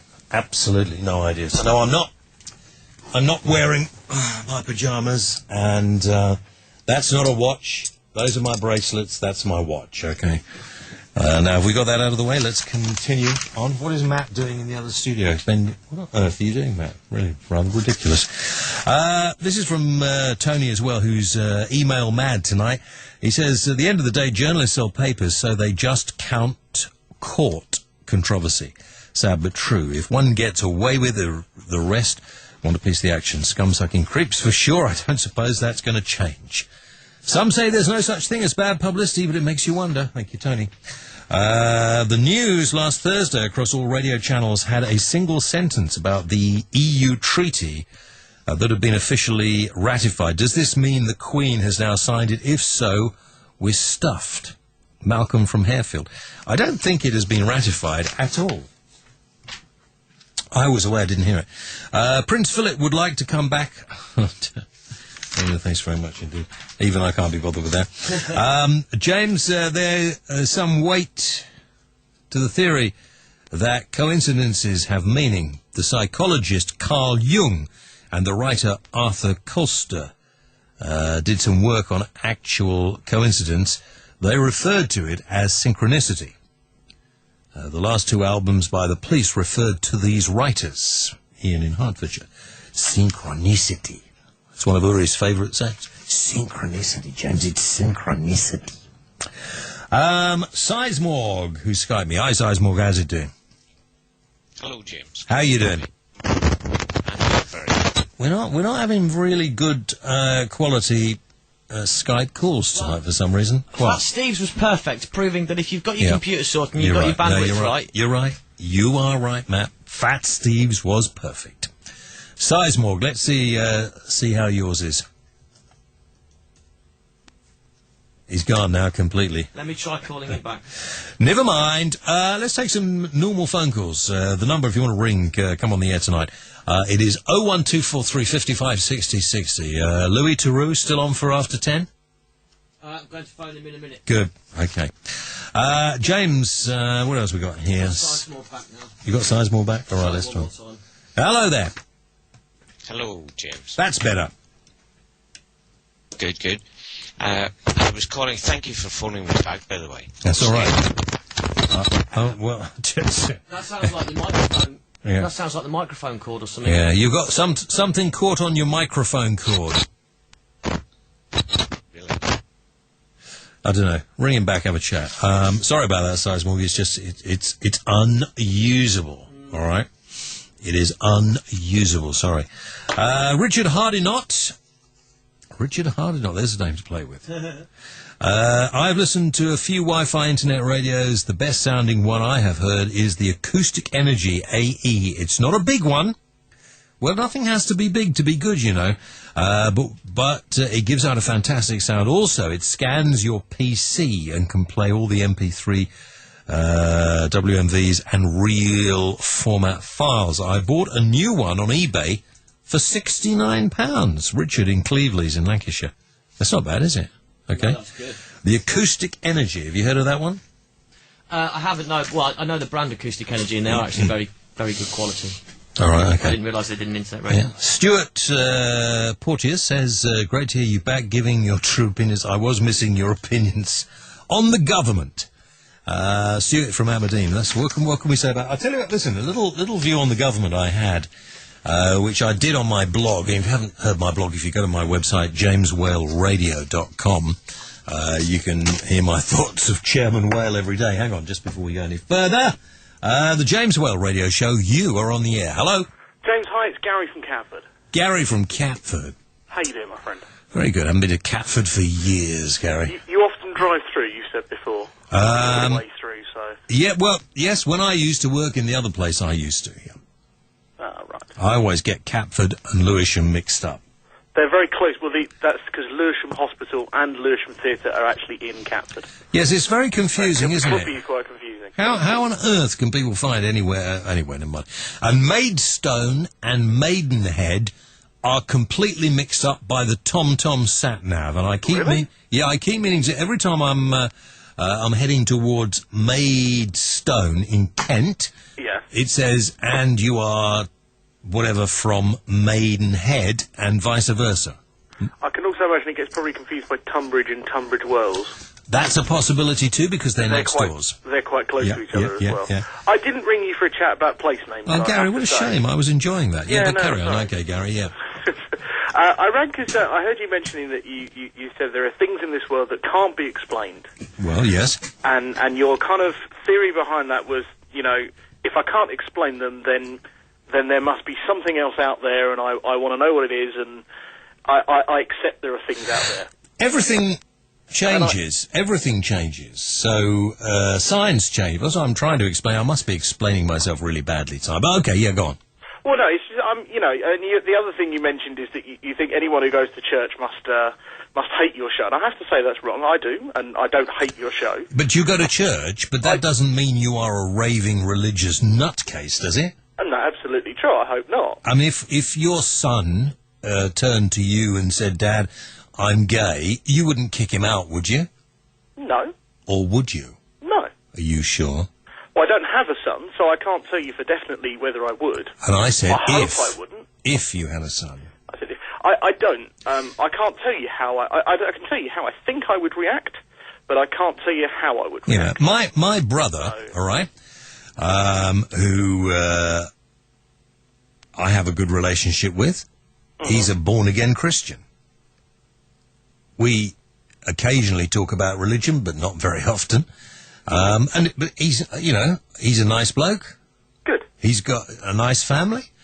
I hope they wouldn't become completely apoplectic if I told them I was gay. No, I'm not, by the way. I'm just, But just this, the church's complete obsession with sex and sexuality is beginning to annoy me intensely. And also their obsession with what you should and shouldn't be able to do in the world of science.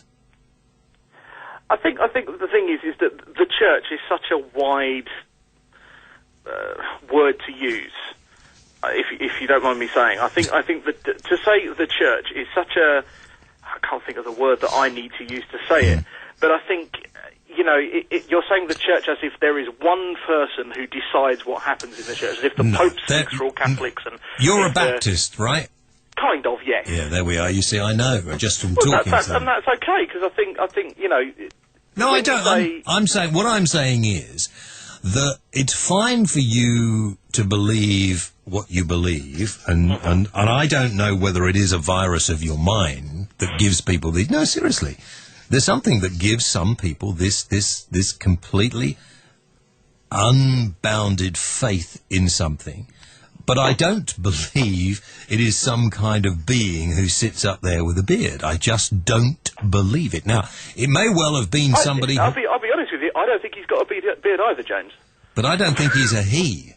Well, does that really... Doesn't matter isn't that just adding confusion to it? Isn't that just trying to... That's like trying to sort of when they tried to paint a picture of Jesus in films, they always do this kind of long-haired, sandal wearing, and they try, even though they try and make it of the time, there's always a certain view, this kind of Robert Powell view, shall we say. Absolutely agree with you, but I think, but I think I'm quite spiritual. I am not one of those people who says there's nothing and that's it. There's nothing. I don't know what there is. I don't know what the meaning of life is. I don't know what we're all supposed to be doing. But I'm sure there is a creative force. I don't think it has anything to do with the Bible, the Quran, or the Torah, or anything else, although there may be little bits of individual stuff in there. But I think that people who live their lives by these books are doing themselves and the rest of humanity a huge disservice. And when you see these people get up and talk to you, and when I saw the Anglicans going on the other day, I thought, how can anybody take these pillocks seriously? These are buffoons. These people cannot, in the 21st century, be taken seriously.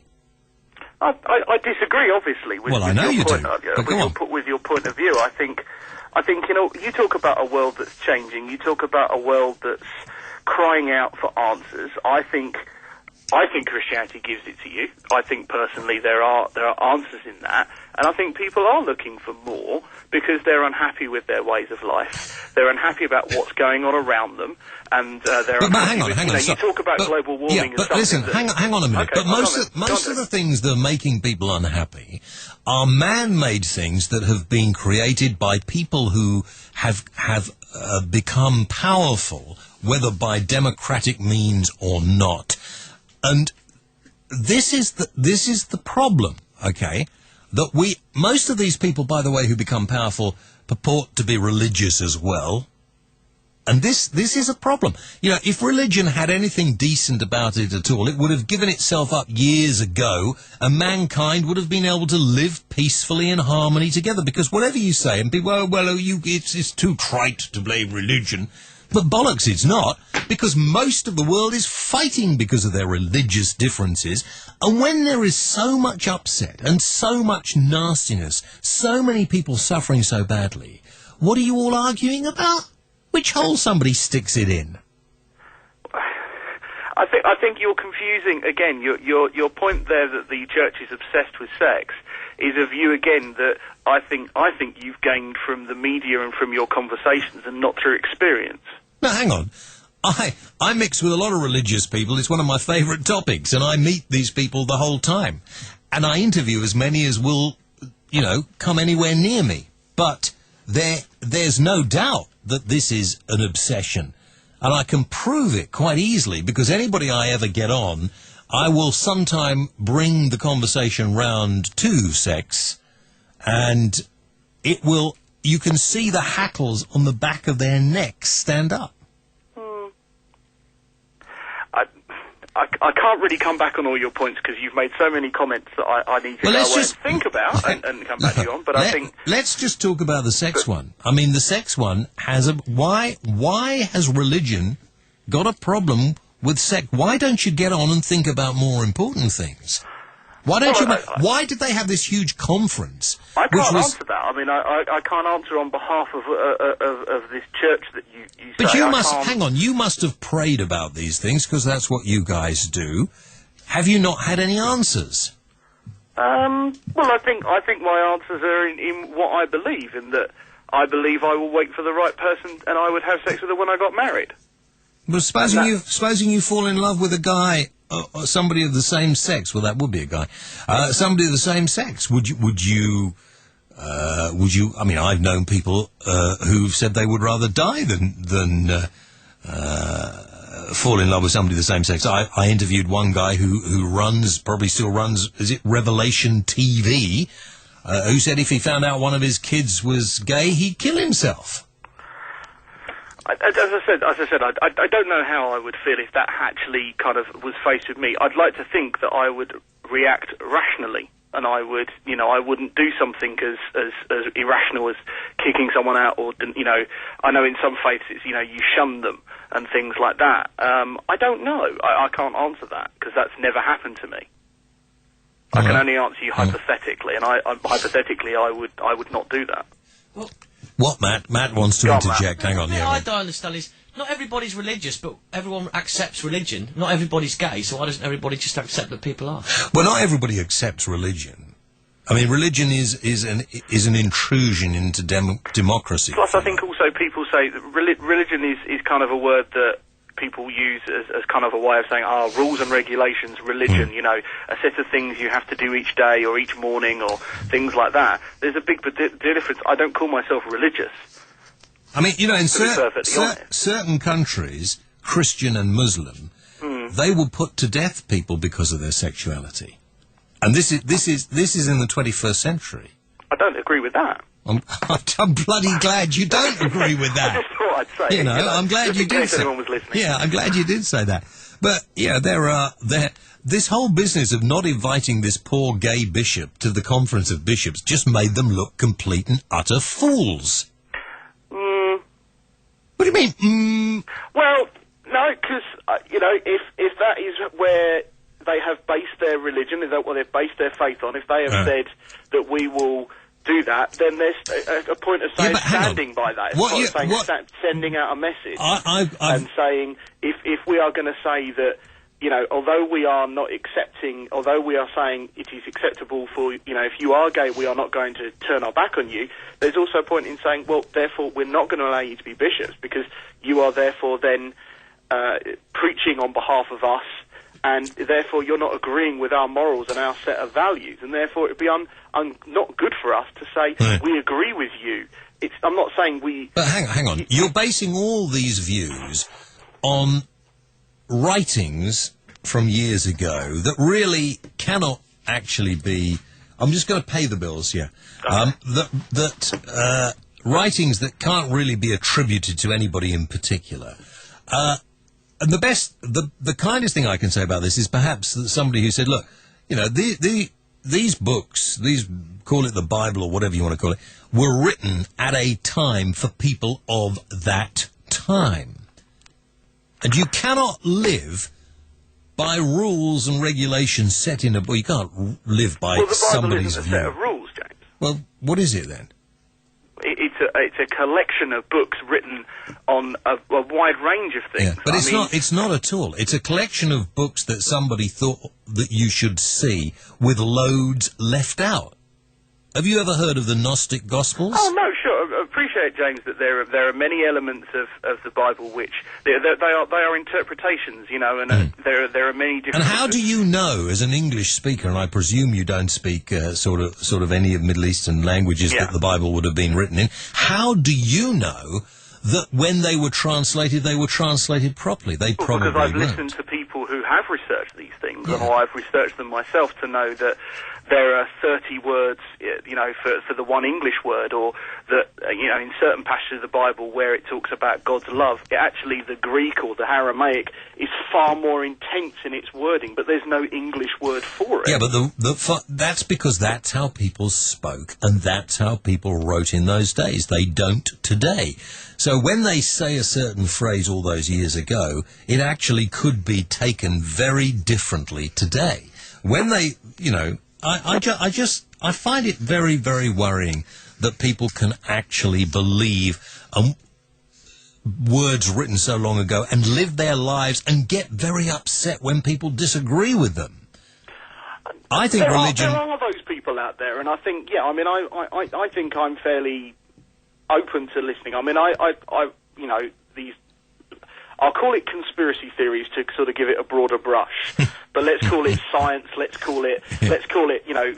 I'm a bishop in the Raelian religion, don't you? Are you? Yeah, I am. Have you got the outfit and everything? I haven't got the outfit, and I've been waiting for ages, but hopefully it's going to come at the next post. There's no point in, as you say, you know, I think the idea is that you listen to every idea, form your own opinion, go away, do your research, and form your own opinion. And that's important to everybody. I like, Gary, the idea that you're listening to the programme, and I like the idea that we can talk about these things. Yeah. One of the things I hate about churches, I don't go to church, but when I've had to go because of weddings, I don't go to weddings anymore because they always annoy me. They annoy me, James. Every time, that's because you're not married. You may be gay. I don't think so. You don't? I'm not gay. You don't know? I've already come out as a Christian on your radio show. I'm not going to go any further. All right, okay. You can be a gay Christian. There's no problem. There really is I've lost my train of thought now. You talk about being a gay Christian. You said you've been to lots of churches. Yeah. Every time the priest, minister, whatever you want to call him, gets up and starts talking and doing the sermon, I want to interrupt. I want to get up and say, hang on. That's not right. Well, there are forums for doing that. No, I want to do it every time. I don't see why these people should be able to get up and talk such rubbish. And every time I've heard a sermon, they are rubbish. They're sort of trite and quite frankly have absolutely no connection with the people sitting there who usually look bored stiff and can't wait to get out. Well, James, I'd love to send you some stuff that I've listened to, and maybe I will, and maybe you'll hear some stuff that might make you change that. Listen, I've been on all those TV stations, you know, where they do it and then they get up and ask you to send them money. Oh, well, yeah, I think there's a lot of people in any church that don't necessarily agree that's the way to go around it. Right. And obviously, there was a lot of controversy, in the 1980s in America. There's going to be a lot of very disappointed people when they're dead. Or there's going to be a lot of happy people when we're dead. All right, well, we'll wait and see. There's only really one way to find out, James, and one of us is going to be wrong, so... Yeah. Well, all right, listen, I'll let you know when I get there, and you let me know when you get there. All right, Gary. All right, James. Thanks very much for your time. Thanks a lot, mate. Bye-bye. Right, okay, we're going to take a break, which are long overdue. But listen, at least you know loads of people are going to listen to your commercials. Have you thought about advertising on the James Well Radio Show here from Playradio UK? Get in touch with our advertising department. Your business, company, service could be here next week. As simple as that. Websites don't always work to their full potential. In fact, they can seem like a mystic art. Wouldn't it be great if you had someone on hand to wave a magic wand that would optimize, improve, and increase traffic to your website? Fear no more. The Web Wizard is here dispensing web wisdom and free tips. Email your question to Jason Rutland, the Play 2 Web Wizard, wizard@playradiouk.com. Then listen at 2:30 p.m. on the last Thursday of every month. The Web Wizard on Play 2 with Argo Internet Business Consultants. Growing your ideas. Click argo.uk.com. Find out how your business can reach over 3.5 million clients right now by emailing sales@playradiouk.com. or call 01243 556 285. Playradiouk.com. Internet radio your way. Broadcasting live to the UK. News, information, entertainment, and the best music from the past 40 years. This is Play 2 UK. James Whale. Call 01243 55 60 60. Email studio@playradiouk.com. Skype play.radio.uk. Live and unleashed. The James Whale Show on Play 2 UK. James Whale. Silence was never an option.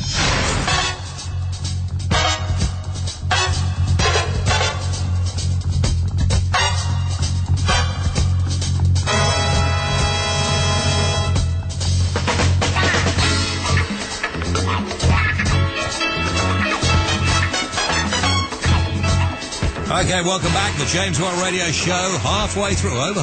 We're trying to connect with Louis Theroux.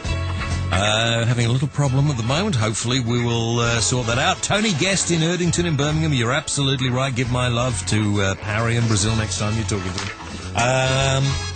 Okay, now, I have got a little bit of music I'm going to play you in a moment from a new band who we thought we would invite in on the show. Got a new record out, and I'll tell you about them a little later, I think. If you want to join us, Play Radio UK, of course, is where I am. And if you're listening through my website, jameswellradio.com, why don't you give me a ring? This is the number if you want to come on and have a chat. 01243 55 60 60. 01243 55 60 60. If you just joined me tonight, very good evening to you. Just after 10 o'clock on the James Well Radio Show live. And from now on, Mondays and Tuesdays, right here from Play Radio UK, 8 o'clock until midnight. 10 o'clock until 8 o'clock until midnight, the James Well Radio Show live, coming at you 2 days a week. Don't miss it. Tell your friends to tune in. And, of course, you can tune in if you've got the right equipment now in your cars, in your trucks, everything. as well. You can email us. You can even see the program if you've got a link. You can go to nttbs.com, nttbs, put that in .com, and then click on watch, and you can see the program as well. Right. Now, forget everything I said for a few moments, because in a moment I think we can cross to the States and talk to my old friend Louis Theroux. Now, Louis, of course, is a man who has investigated investigated all sorts of things, including Nostradamus, and we're going to talk to him about that in a moment. Okay, hang on. Read this newsletter at the end. Is a bad thing. Mental laziness is a bad thing, and you could miss the boat or my... Just a little note to let you know, I will be on the James Well Radio Show. This is Louis putting out his press release, and people listening in to him as well. Next week, hopefully, Alex Jones is going to be on the programme. There we are. Have I got Louis there or not? No, I think that we're connecting with him in a moment. So you can you can email me, and if you want to email, then all you have to do is email me at studio@Playradio UK, all one word, playradiouk.com, studio@playradiouk.com. That's all you have to do. All right. How are we doing? Yeah, I think we're trying to line Dr. Theroux up at the moment.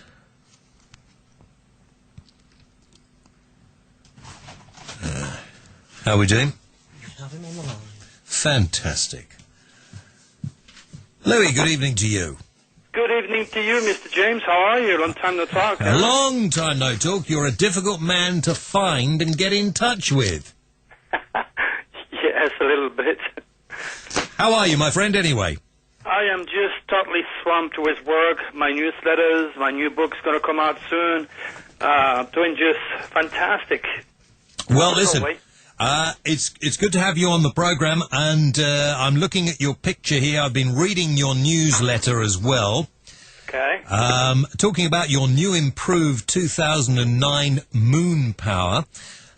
Let's talk about that a little later, all right? That's correct. We'll do that. I'm also offering the 2008 for free to your audience. But we don't have a clear sound here. My phone is a little bit buzzy. Do you hear me clear? Absolutely fantastic. It sounds okay to me. In that case, don't worry, because I can still hear you. It's like there is some frying oil on the line, and I hope when we're in the air, it's not going to be that way. No, we're on the air now, and you sound you sound absolutely fine. All right. Okay, good. Okay, listen. Let's start first of all. There may well be, and this program goes out on the internet around the world, of course, not only across the United Kingdom but everywhere. If people are tuned in from all over the world, some people, of course, will be big fans of yours. Some people may not have heard about you before. So let's start off and talk about the Nostradamus thing first. Well, this is when I first met you. I was flown to London to do a show on Nostradamus, and that was just incredible. That was the Discovery show. That was a few years ago. I am a regular in England, though I like to go there because I spent so many years at the Royal School of Music in London, and the most fantastic years I ever had were actually in England. So the British, to me, are a very close family, put it this way. But you originally came from France, right? Yes, I came to the UK when I was 21 years old. I could not speak a single word of English. I was stuck in Victoria Station for many months, begging literally. My first English words was after shopping for half an hour and buying a little tin for 2 or 3p. I've learned my first 2 English words, and that was dog food.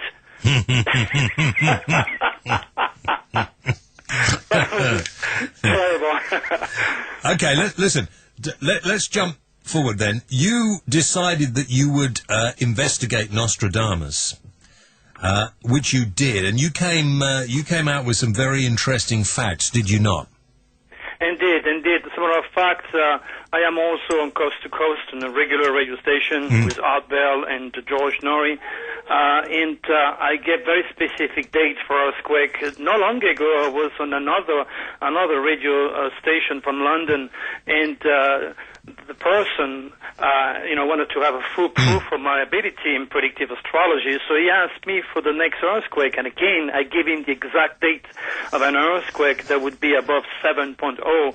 And they keep inviting me back in the UK. So I'm a regular in the UK too. So tell me what you investigated Nostradamus, because of course Nostradamus spoke in a very old-fashioned form of French that a lot of people don't understand.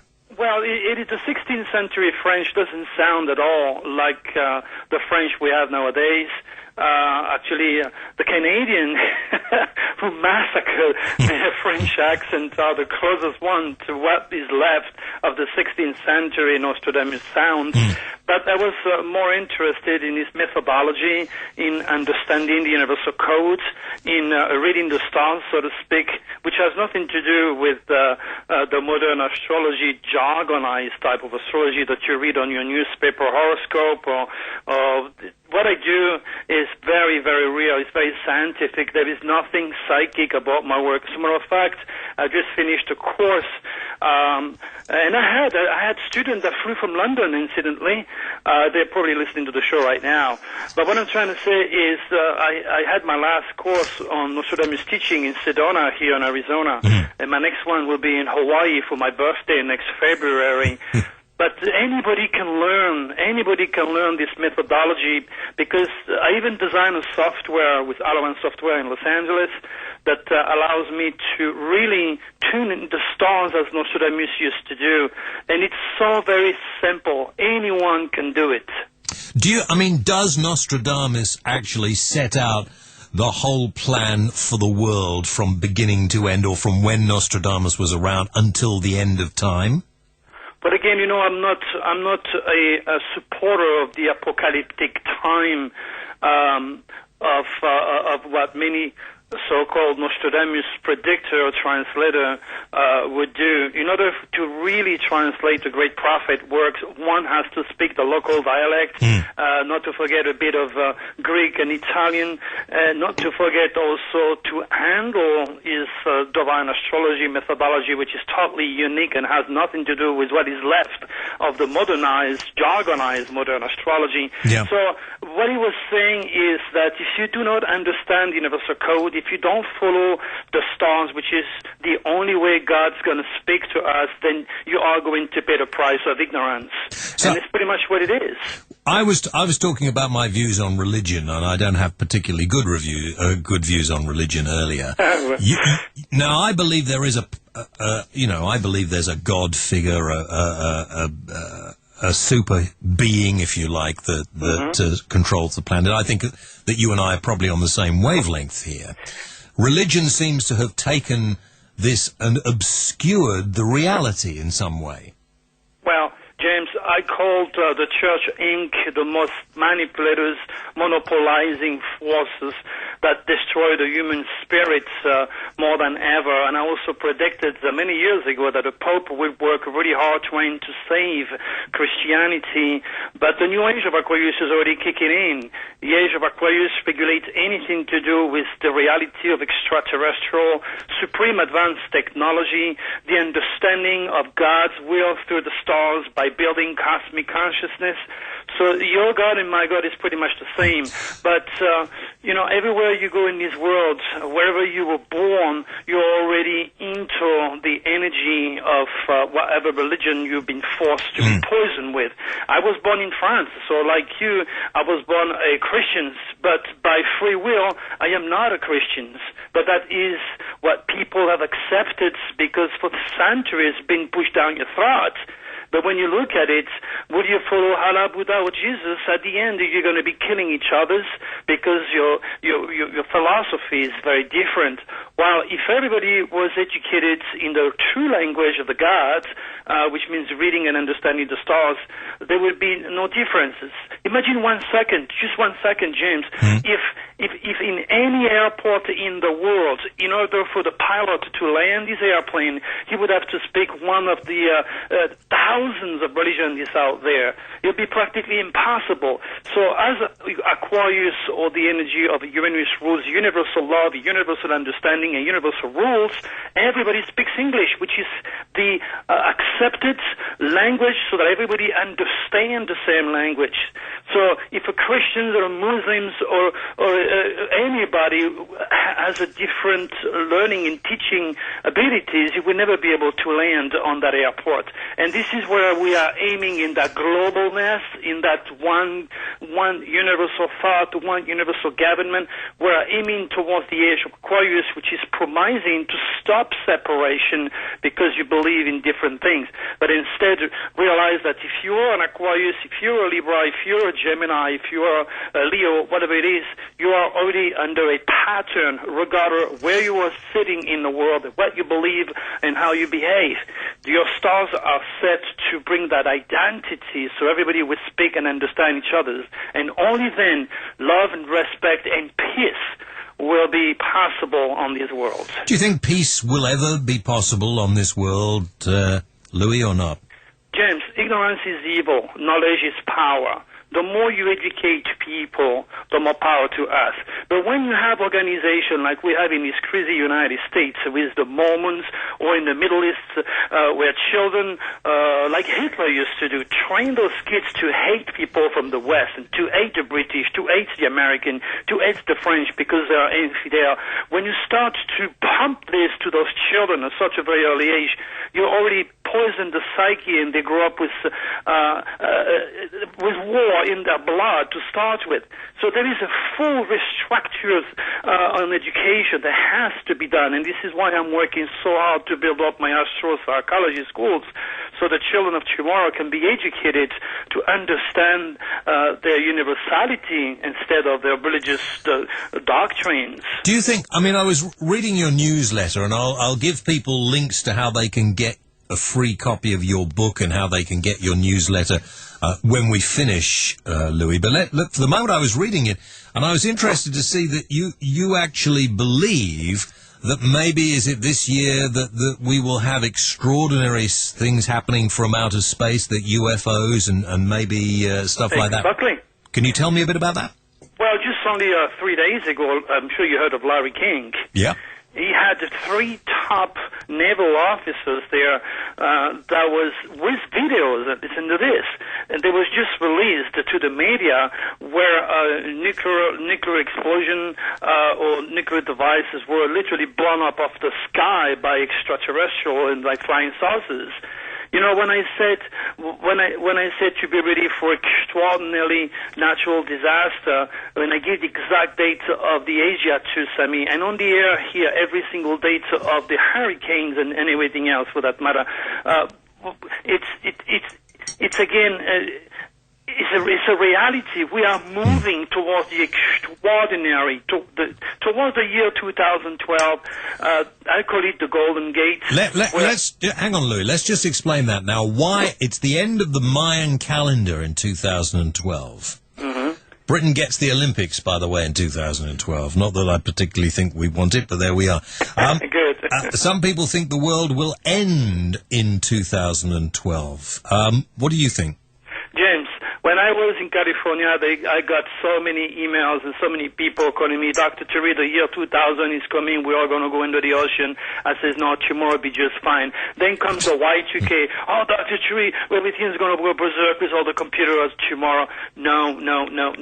This is not the end of the world. It is the Golden Gate. It's an opening where the age of Aquarius will start to kick in real fast, where higher technology will be here and available and used to save ourselves from our stupidity with the the poisoning of the ozone layer. I believe in the human genius and the technology that we are building right now to take us out of trouble. We are not doomed. The year 2012 is the golden gate where mankind will be forced to let go of the age of Pisces, the age of deception, the age of religion. But can we trust the politicians who have taken this world in a very dangerous direction? Again, indeed, yes. The problem with many politicians is that they don't have any cosmic consciousness. It's why, for example, let's take President Bush. President Bush was born with the dragon's tail in the sign of Sagittarius that literally forbidden him to get even close to anything that is outside of his country. So, in other words, he has really, really bad luck with anything, with a foreign affair. Look at Hitler. Hitler was born with the tail of the dragon in Capricorn. In Capricorn, it rules England. If Hitler had me as his private astrologer, trust me, he was using a lot of astrology during those days. Everybody will be speaking German right now.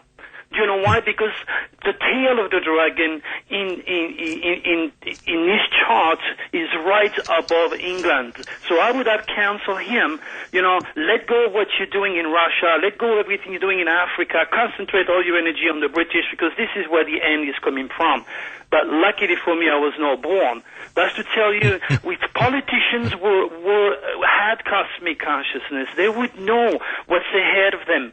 When we had Clinton, when we had Reagan running the United States, those guys have fantastic, phenomenal charts that endorse, promote, and supports financial security and solidity for the country. And then this is what happened. But when you elect a president that has bad stars, it's like a little girl marrying Mr. Beautiful because he's very famous or because he's a great sportsman, but she doesn't know that he has a nasty dragon's tail in Pisces that would lead him into taking drugs and ending up in jail. It's just about education. Like Obama, for example. The sad reality, Mr. Obama was born with the tail of the dragon in Aquarius. But let me give you a couple of examples, and you're going to do your own prediction here, James. Go on then. Okay, Princess Diana was born with the same dragon. I am sure you heard of Erwin or the crocodile hunter, right? You see how those two people have ended up their lives? Suddenly, literally exploding, literally, totally surprising. And this is the dragon of Mr. Obama. So when I am here and I'm pointing out that this man can easily be taken off and being killed or assassinated or die on an airplane accident. Well, I hope he doesn't, but I mean, okay, but... Well, as a matter of fact, I'm dealing with some other things trying to help him on that.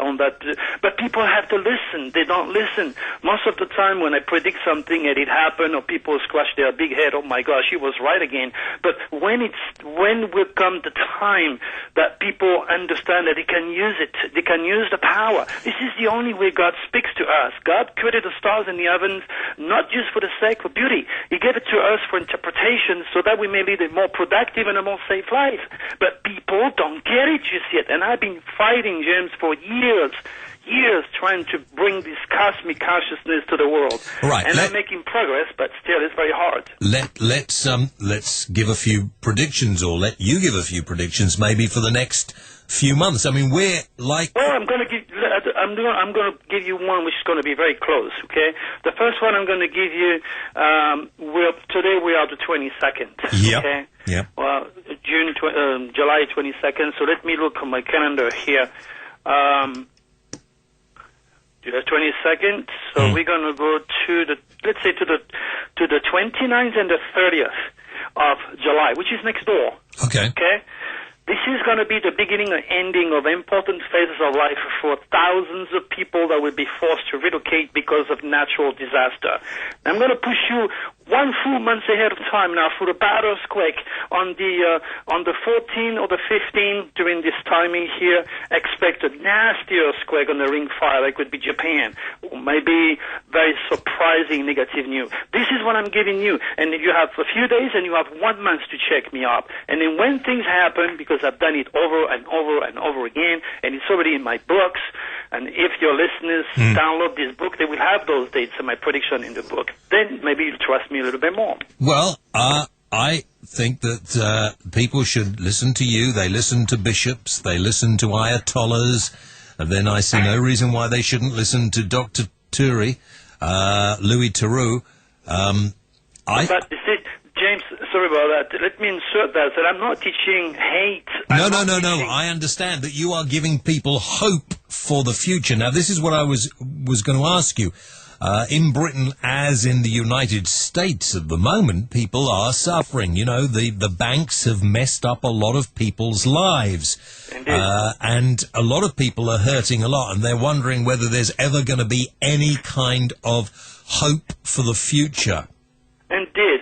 About 2.5 years ago, I started to write in my book, Moon Power, and on the radio, non-stop, and on TV, wherever I've been. I say, be prepared for America, complete restructure, or financial restructure that's going to literally neutralize the economy, and in the process that would affect anybody involved with the United States, which means everybody, literally.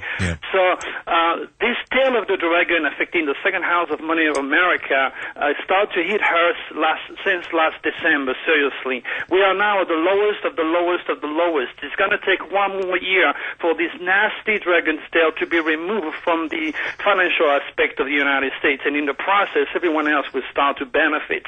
But on my 2009 predictions, which I'm writing right now, I give even more information on when we're going to get out of it. But around February next year, this is where we're going to start to breathe much better. But as I said, we are the lowest of the lowest pit as I'm speaking to you, and we're going to start to build it up all the way to February. Okay, let me now turn your attention, if I may, to the America has had trouble of the sort we have at the moment for many, many years. You've probably heard of the trouble of the violence between young people on the streets in this country. Indeed. Many of them killing each other. And there seems to be very little help coming from politicians. They say, oh, we're going to lock them away, we're going to do this, we're going to ban this, we're going to... None of this is going to work, in my view, because it doesn't seem to attack the reason for this happening. The reason, in my view, as well, for this happening, very briefly, is that nobody is bothered. They've got nothing to look forward to. They've got no hope in life. It's been taken away by the mismanagement of the politicians who continually lie. So they think, what the hell, it doesn't matter. Whatever we do, we couldn't care less. What are they going to do if they catch us? Put us in prison? We couldn't care less. James, you're a very intuitive man, and I've been approaching this topic many, many times in my previous newsletters.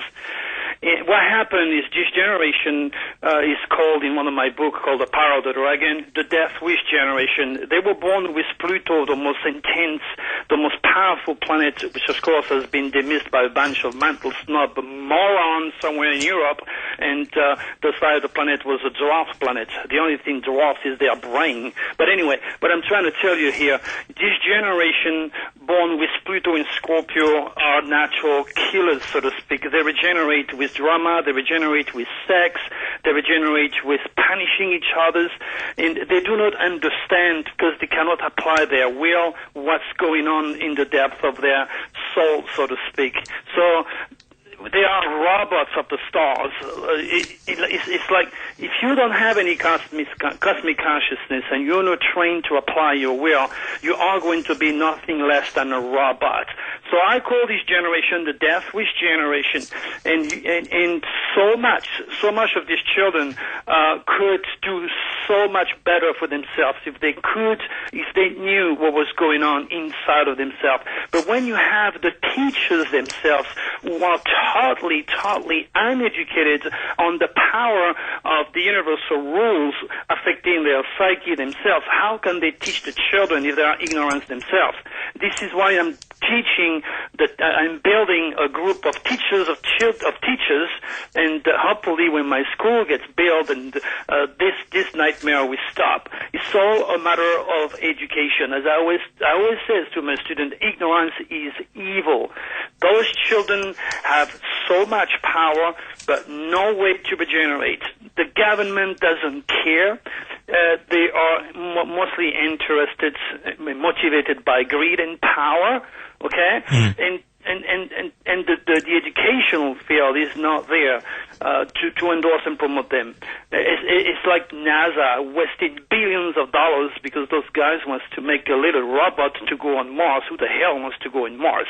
It's like asking a fish to live on Earth with a scaphandre. Fish is made by God to live in the ocean, and that is his environment. So all the money should be invested on Mother Earth because this is the only spaceship we have, and much of the money wasted should go into educating those children on their values, because they can be taught algebra, history, mathematics. They can be taught everything you want, but who is there to teach them who the hell they are, James, so they don't regenerate and kill themselves, right? Listen, and everybody else. We're gonna in your newsletter you say we should expect news from out of space as well. I want to come back and talk to you about that in a moment. First, I've got to take a commercial break. Dr. Louis Theroux, stay with us. We'll come right back after these words. Hotel at the Concord Club, a unique place to stay. Going on a cruise or flight? Why not take advantage of the free short-term parking we offer to residents and extend your holiday by a night or two? Ellington Lodge is situated 2 minutes from Southampton Airport and Parkway Station, just off the M27 at Junction 5, and a short taxi ride from the Southampton Cruise terminals. For more information, visit our website, theconcordclub.com. For perfect personalised cards for any occasion delivered through the letterbox, go to playradiouk.com/moonpig.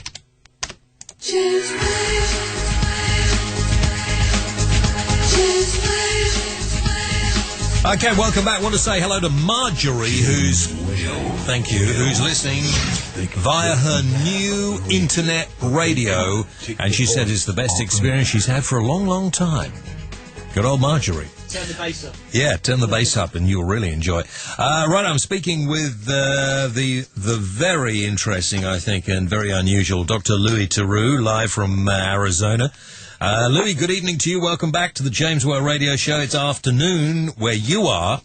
Yes, it's actually 2:41 in the afternoon, and it's about 118 degrees by my poolside, so I don't get out too much. No, I wouldn't get out too much at the moment. Well, listen, I've just had a few days in France, so there we are. And it was about 26 degrees where I was, which is centigrade. Right. I don't know, what's that? It's about 80, isn't it? 81, 82. Anyway, listen, right, Louis Theroux is with me. Louis Theroux is, how would you describe yourself, Louis, to somebody who didn't know you? Well, again, the best thing to do is to go to my website, drtheory.com. But I am an astropsychologist. I'm a clinical hypnotherapist. I'm an author. I have many books on the market. And I am a motivational speaker. Okay. Louis Theroux is spelled T-U-R-I. If you go to Dr. Theroux, T-U-R-I.com, and there will be links there to everything else Louis does. Also, if you go to Dr. Theroux, drtheory.com/moon power offer, you can get his book for free. Yeah, but you know what they could do, James? You can also go to my website, drtheory.com, and click on the link there, too. Okay, make it easy for you and for them.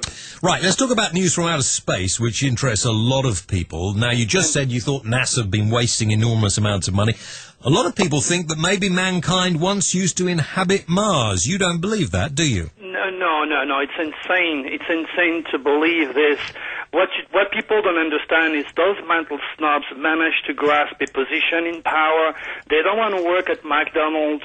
They don't want to work as mechanics. They want to spend our tax dollars building little robots that cost millions of dollars.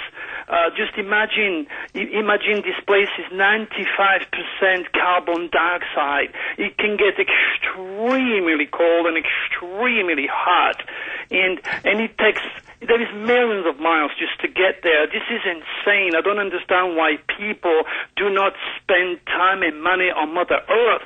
You know what? If NASA keep wasting our money and we do not take care of Mother Earth, the Earth's going to be exactly like Mars very soon. Okay, now tell me what the news from outer space you believe is coming.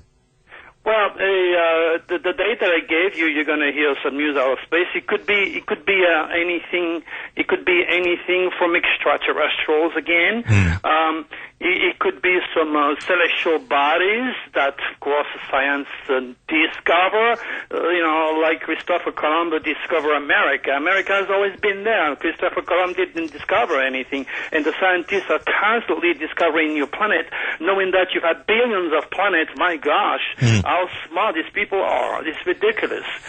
So what I'm trying to emphasize here is that because the new Dragon's Head is in the world of Aquarius for a year now, to be ready for more and more news involving extraterrestrials. And I don't know about England, but right here in the United States, the interest with UFOs are just phenomenal. And myself, having been through 4 solid UFOs experiences, there is absolutely no doubt in my consciousness that extraterrestrial and flying saucers are very real when you have one 30 feet above your head. What did it look like?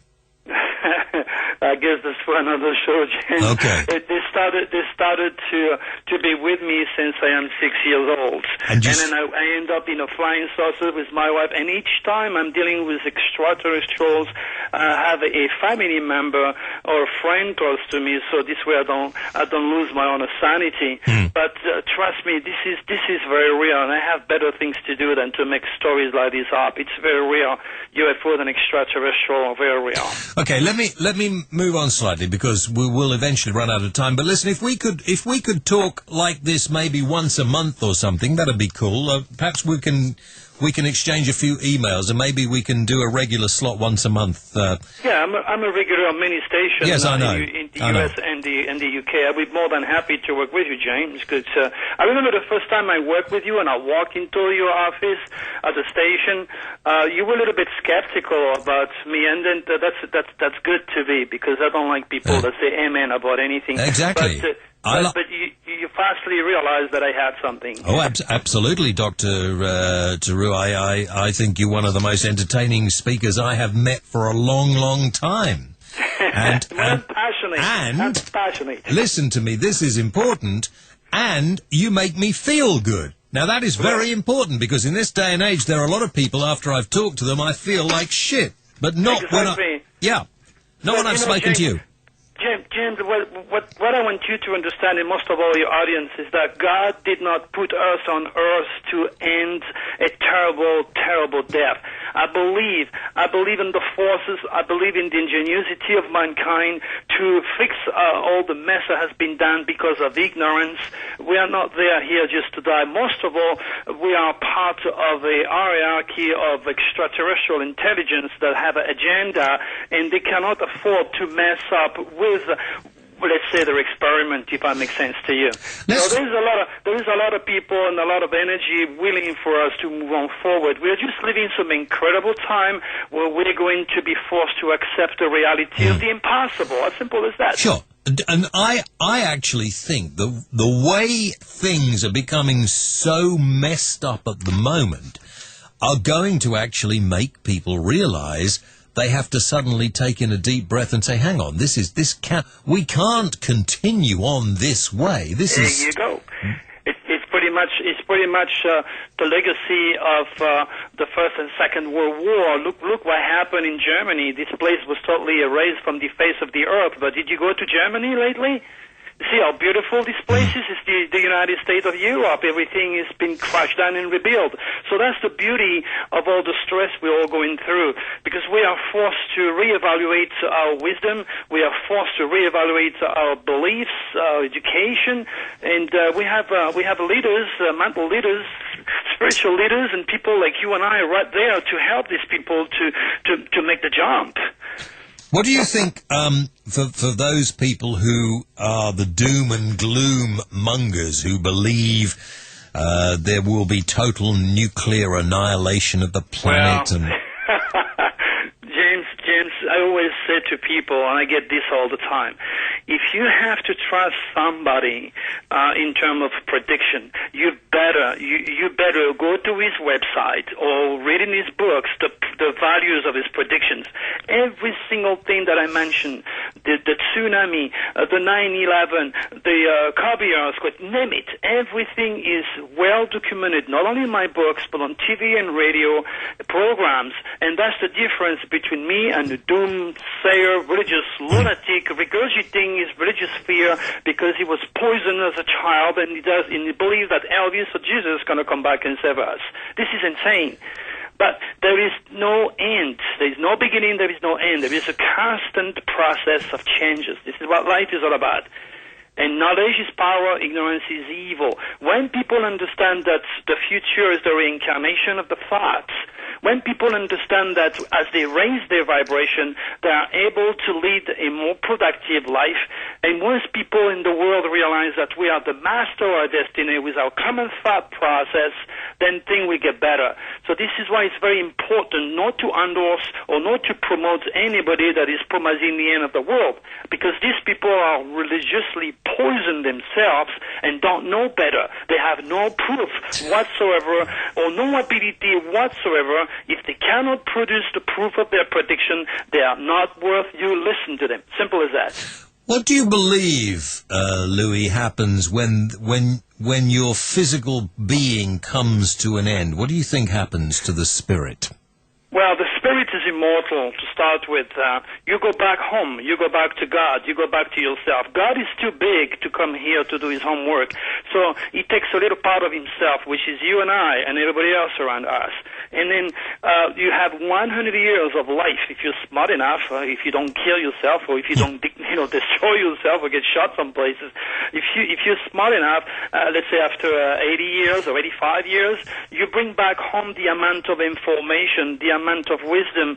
You bring it back to God. You bring it back to you, and you get bigger, and then you become a co-creator with the Force, where you co-create with God, with the Force, a new butterfly, new people, new world. There is no end, and then it's very difficult for people to analyze themselves sometimes. When I do a lot of conference, I tell people, look at you a second here, look inside of you. You have canyons, you have forests, you have oceans, you have life. You are a God for everybody under you, because as above, as below, as above is the same.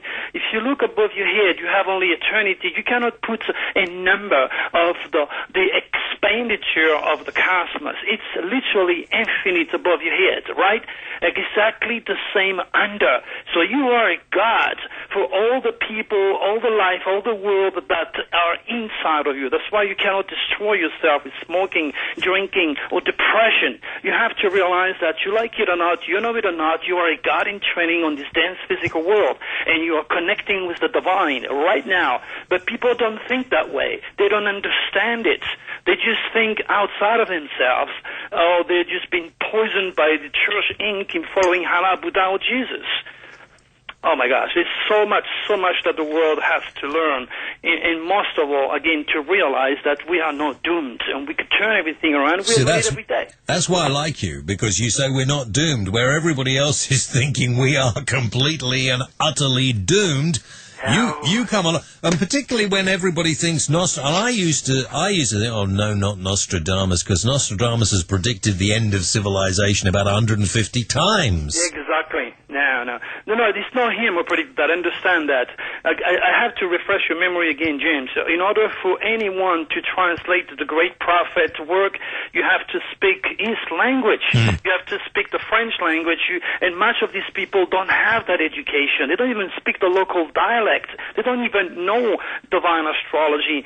So they're just out there to make a buck and to do like the church did, using the instinct of preservation, which is fears, to make a living. This is totally wrong. Nostradamus never really predicted the end of the world, but it gives you an option if you can read the quatrain properly. It gives you an option. But you have to understand, if Nostradamus was saying anything wrong during those days, he could easily have his neck cut off. So he has to use, verse that were hidden. He has to use astrology. He has to use all sorts of things to make sure it was not being sent to the stake. And a lot of people don't have the tools.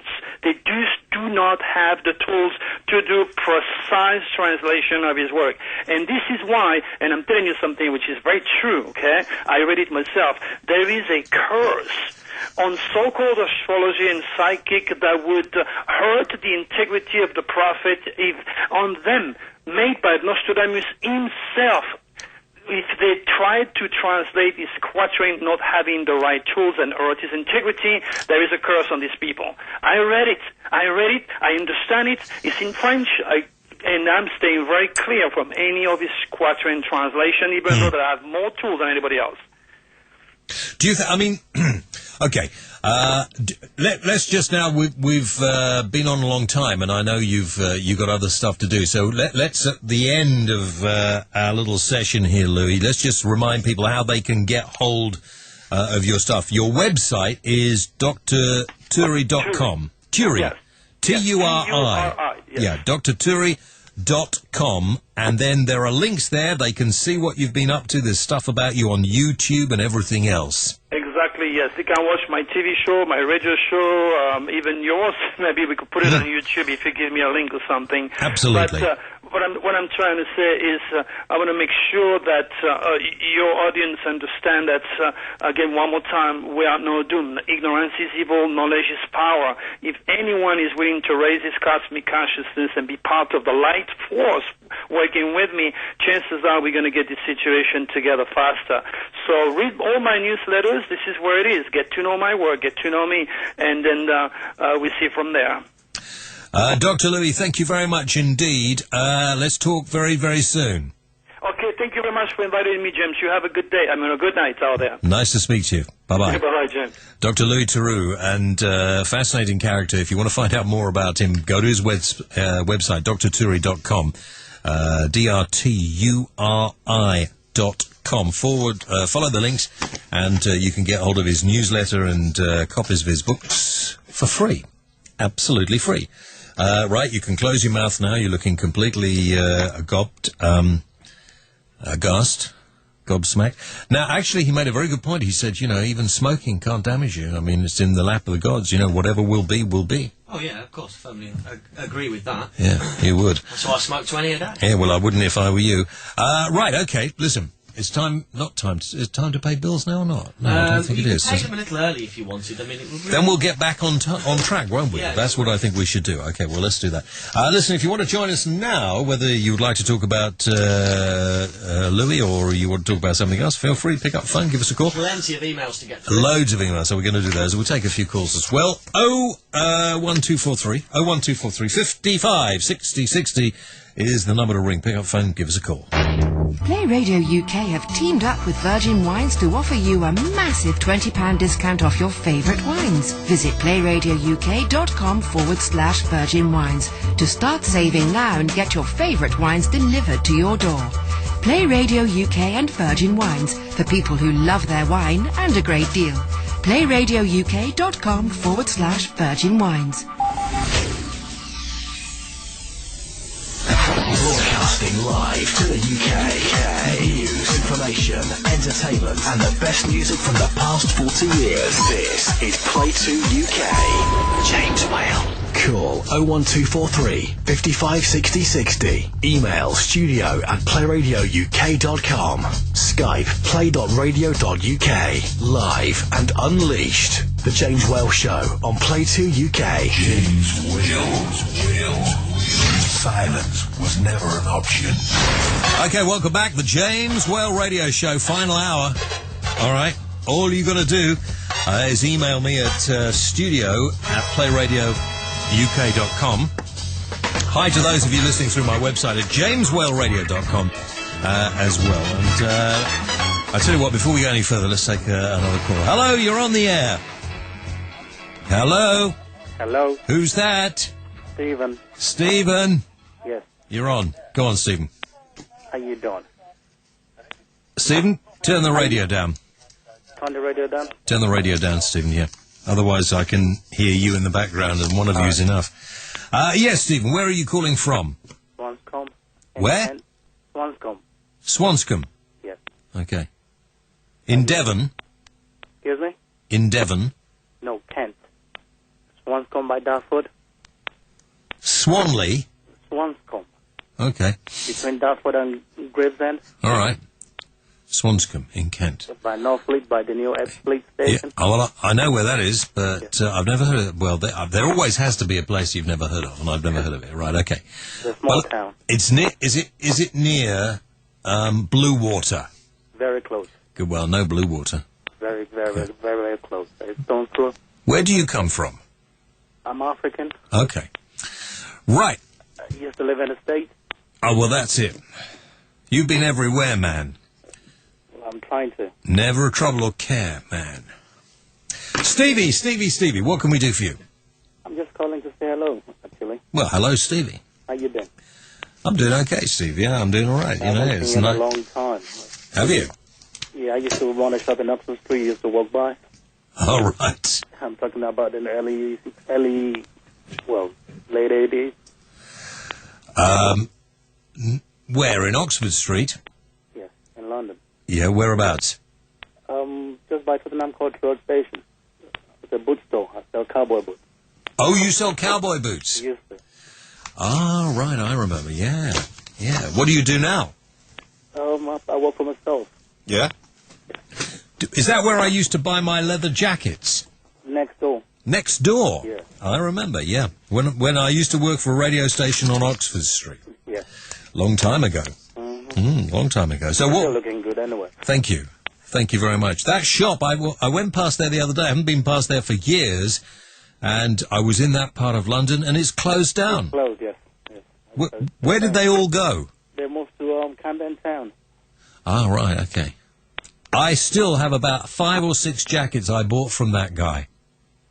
They're still looking good. And I can fit into them all, too. That's good. So you don't do cowboy boots anymore? No, I don't do cowboy boots no more. I was into real estate in the States. I just came down with my family to raise my family. So what do you work at now? I'm currently studying computers and doing all ends do trading online and stuff. Oh, right, okay. So I'm trying to make some money. Do you wear cowboy boots? No anymore. I guess I'm too old for that. I just get comfortable now. All right, okay. Well, cowboy boots I find very comfortable once you've worn them long enough. Once you break them in. Yeah, I love cowboy boots. I'm a cowboy at heart, I think that's it. With your 10-gallon hat. Yeah, exactly. Okay, all right. Well, anyway, listen, Stevie, good to talk. Take care, sir. Thank you. Good luck. Bye. Bye. That's nice, isn't it? I remember him really well. Hello, you're on the jet. Hello? Oh, no, don't know where that call went. Right. Now, listen, we'll take some more calls in a moment, but first, let's do some emails, because we have hundreds, literally. Errol. Hi, Errol. He says, James, when are people going to get the guy on who 4 months ago said that when are you going to get the guy on? 4 months ago said the US would be destroyed in 90 days. He said he was a prophet. I remember exactly. We're trying to get him on. He's not being very accommodating. He's the, I've forgotten his name now, the end of time prophet. Someone will remind me of his name. But he predicted the end of the world, and he, like everybody else, got it wrong. So there we are. But I'm trying to get him on, trust me, the end-time prophet who said that he was one of the end-time prophets written about in the Bible. An oldish guy, he has his own website, his own radio and TV show. Everybody does, don't they, these days? But I don't, I can't get him on at the moment. I'm still trying, though. Trust me, we'll get him in the end. Seamus O'Reilly. Hi, Seamus. He said, you're a good old boy, and I agree with everything you say about the McCanns and the press, but don't be a bully. Leave Alan Caddick alone. Alan Caddick deserves everything he gets, in my view, because picking on people like the McCanns is disgusting and appalling. Missed your show when it finished on the other channel, but you go. Thank you very much. Mart Prince in Southampton says we go from strength to strength. Mart, thanks very much indeed. Any chance of getting Derek on the show? Do we mean Derek Akora and Sam, his spirit guide? If we do, we will have him on the show in the not-too-distant future. You've got your can of beer. What's all this about? What's all this about? Can of beer while we're working? I don't know if I can allow that. Oh, it's What were you doing in there, anyway? I was printing you off some information about your band. Oh, all right, okay. Thought you had a woman for a moment. Sorry, you wouldn't be interested, I know. No, okay. Okay. Right, do some more emails. Hang on just a minute. Got a phone call coming in. Let's do that. Of course, on the internet radio, I do it all myself. As you can see, I answer the call, take it on the air. Hello? Give us a honk on the horn, you old bald git. All right, you old, well, I don't know. I don't think it's fair to insult somebody who is so low down the pecking order of existence as an estate agent. Do you know what? I was thinking, the business has never been so bad since I put that cardboard cutout of you in the window. Well, that'll serves you jolly well right, doesn't it, you miserable old The way I see it, you owe me money. Yeah, well, listen, the way I see it, I'm so glad I got out of that part of East London before the crash came. Yeah, no one's got any sympathy for me, you know. No, and is it surprising? You're an estate agent. Nobody likes you. Mr. Well, as I said before, if I was a cab driver or a lorry driver, you'd be championing my cause. But in fairness, right, I would be championing your cause if you were a more pleasant individual. The fact is, of course, I am a lovely guy compared to some of the nut jobs that you have on your show. I am an absolute blinder. Really? Right? Yes. You haven't realised yet that you're one of the main crank calls of the programme. That's the problem. I'm not a crank call. I identify myself when I talk about current issues. Now, listen. When are you going to get out of estate agency and do something useful? No, that's what I am. Right. I'll ride this out. But what I'm saying is that we get hit. Double, right? Credit crunch, no one's really felt it yet. Because if you're a postman or you're a train driver, you still get your 30, 40 grand a year. It doesn't change, right? If you get 30, 40 grand a year as a postman, you're bloody lucky. Well, you know what I mean, right? No, I don't really know what you mean. I mean, everybody is feeling it. You've been to the supermarket lately? Everything is sky high. In fact, prices are probably... Well, deliver, so I don't get out... And you wonder why people hate you. You know, you wonder why people make effigies of you and stick pins in the soft, flabby parts. And he lies about playing the guitar. Well, he lies about everything. And I know exactly where I can see him living on the Isle of Dogs because he can't quite afford Canary Wharf. I can just see it now. Guess out. I'm in Chigwell. See what I mean? Chigwell. What I was going to say... Yeah. Right? Before I rudely interrupted you. I've got it before anybody else. Now, I not only have to deal with the credit crunch that everybody else has, rising fuel and etc., but my business has gone down a third. Gone down 2/3. Yeah, but hang on, just a minute. Listen, a couple of years ago, you were making so much money for doing all. You would do, you know, all you did was walk around, take an instruction from somebody, go out, somebody bought the place, you did naff all, and made yourself about £15,000 to £20,000 every time you sold a place. Right, but however, what I was doing, right, and this is what's forgotten by everybody else, right, is that I was contributing to the economy. 2, I was making other people money. 3, I was giving people work. I was paying huge inland revenues, huge PAYE, huge VAT for the government. Yeah, yes, we were making money, but we were also providing employment for other people. Absolutely, can't disagree with you, but that's what people do who have successful businesses. But they don't all... Listen, you'll be putting everybody else on the dole before you go there. Well, of course. I take all the liability, don't I? Listen, I'll tell you what, I'm serious now. Yeah. I am 3 months away from losing absolutely everything. If this doesn't turn around, because I'm not a limited liability, right? I'm not a limited company. Everything is in my name. Yeah, well, why didn't you make yourself a limited company? Because there's better tax breaks. Why don't you make yourself a limited company now? No, it's too late, because everything is in my name, right? Yeah. So, I am 3 months away from, if this doesn't turn around, from absolutely being destitute. And it doesn't bother me that much, because I can start again. You know, I'm Mr. Positive. Yeah. But what bothers me is that everyone else is like laughing about it. Well, I'm not laughing about it because I actually, you know, if I'm being serious for a minute, although it's really nice to take the piss out of you, it makes me feel good. But if I'm actually serious about this, I often fancied myself having a little estate agency. I thought, well, what a good business to be in. And for a few years, it was buying and selling property was a very, very profitable thing to do. And it seemed fair enough because most of the property that was being built in and around London at the time it was doing well was property for people who weren't family oriented. You know, 1 or 2 bedroom flats, you could buy them off plan, sell them on before, and a lot of people made a few bob out of it, okay? Now, there are so many 1 and 2 bedroom flats in and around city centres all over the country.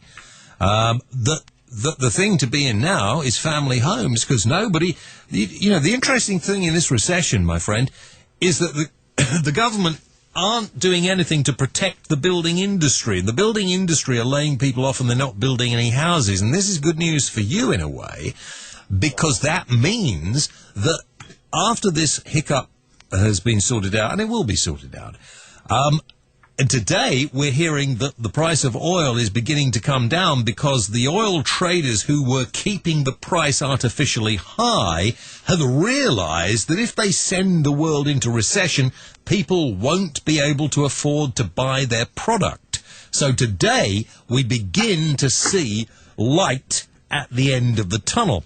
Now the thing is that building has stopped, which means, again, Britain is going to be in a situation where they have a shortage of housing stock.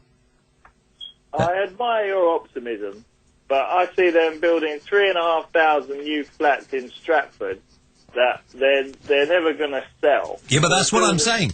I'm saying to you, the fact is that they're not building the right kind of accommodation. They're building flats primarily for single people and people without families, for the young rich executives or the estate agents, and those people are now being oversupplied with property. I want the prices to come tumbling down. I want them to come down at least 50%, and then we'll have a market again. Well, high prices never really bothered me that much because I get paid anyway, you know. That won't happen, but, you know, they will come.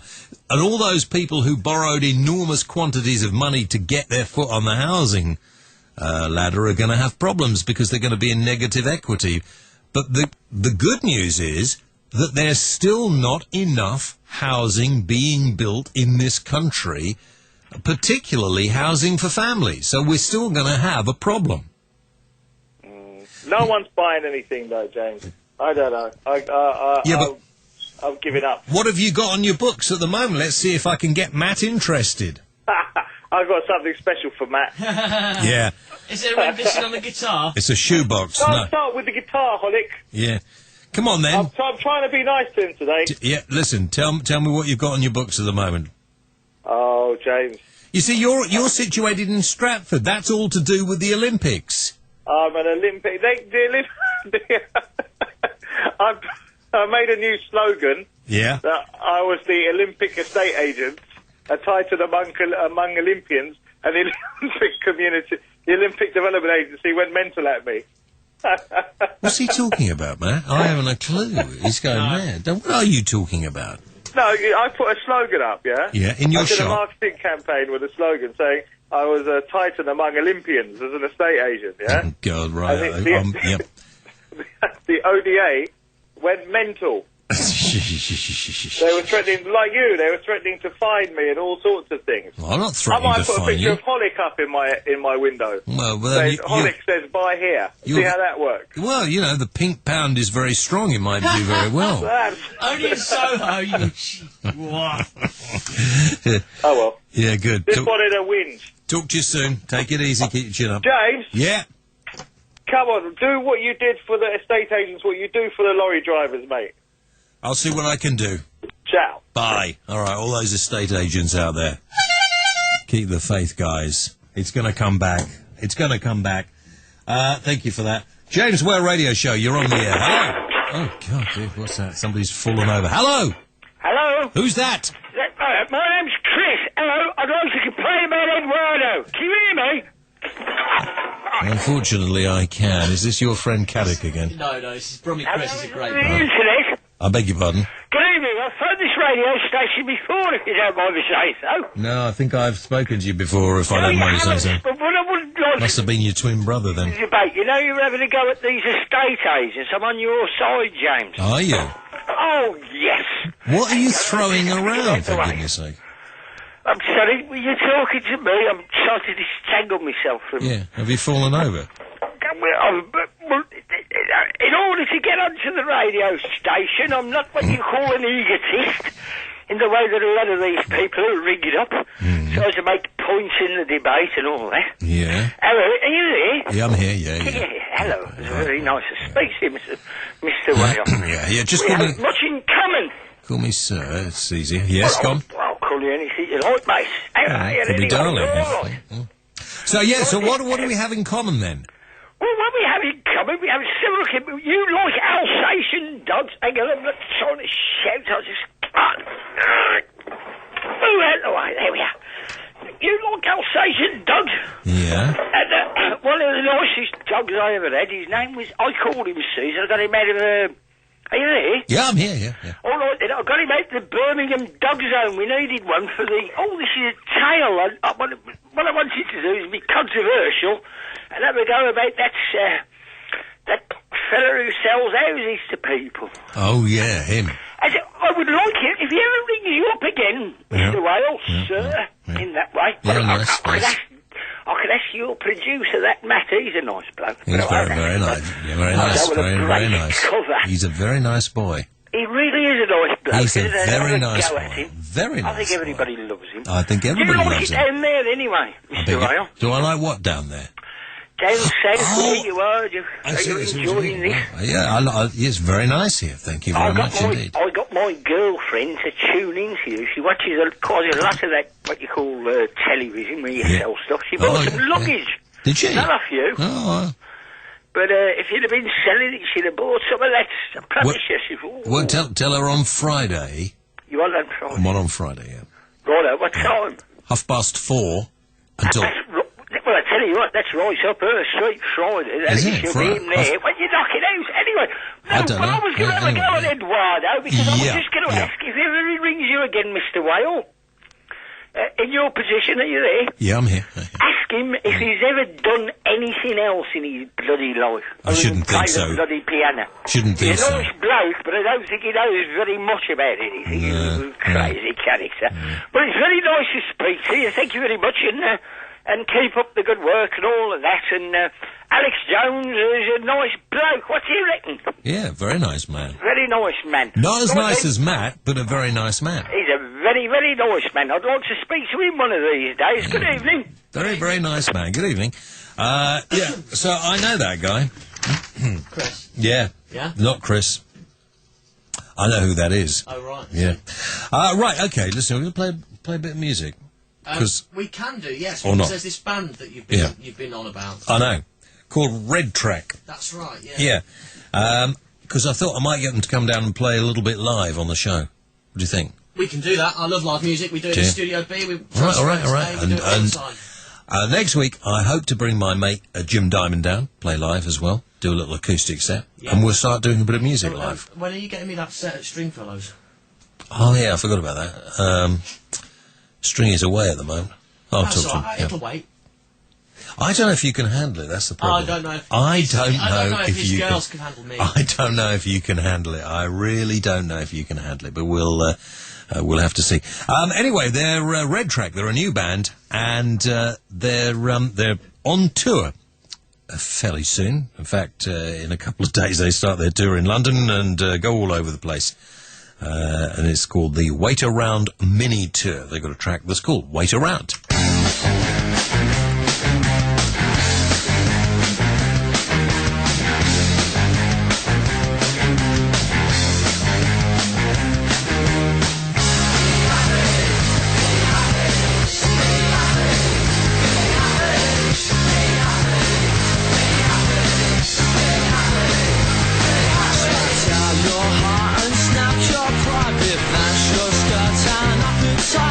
Your devil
I'll wait around, you should know by now.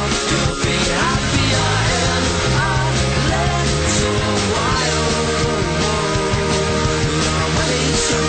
I'll wait around, you should know by now. You'll be happier in a little while.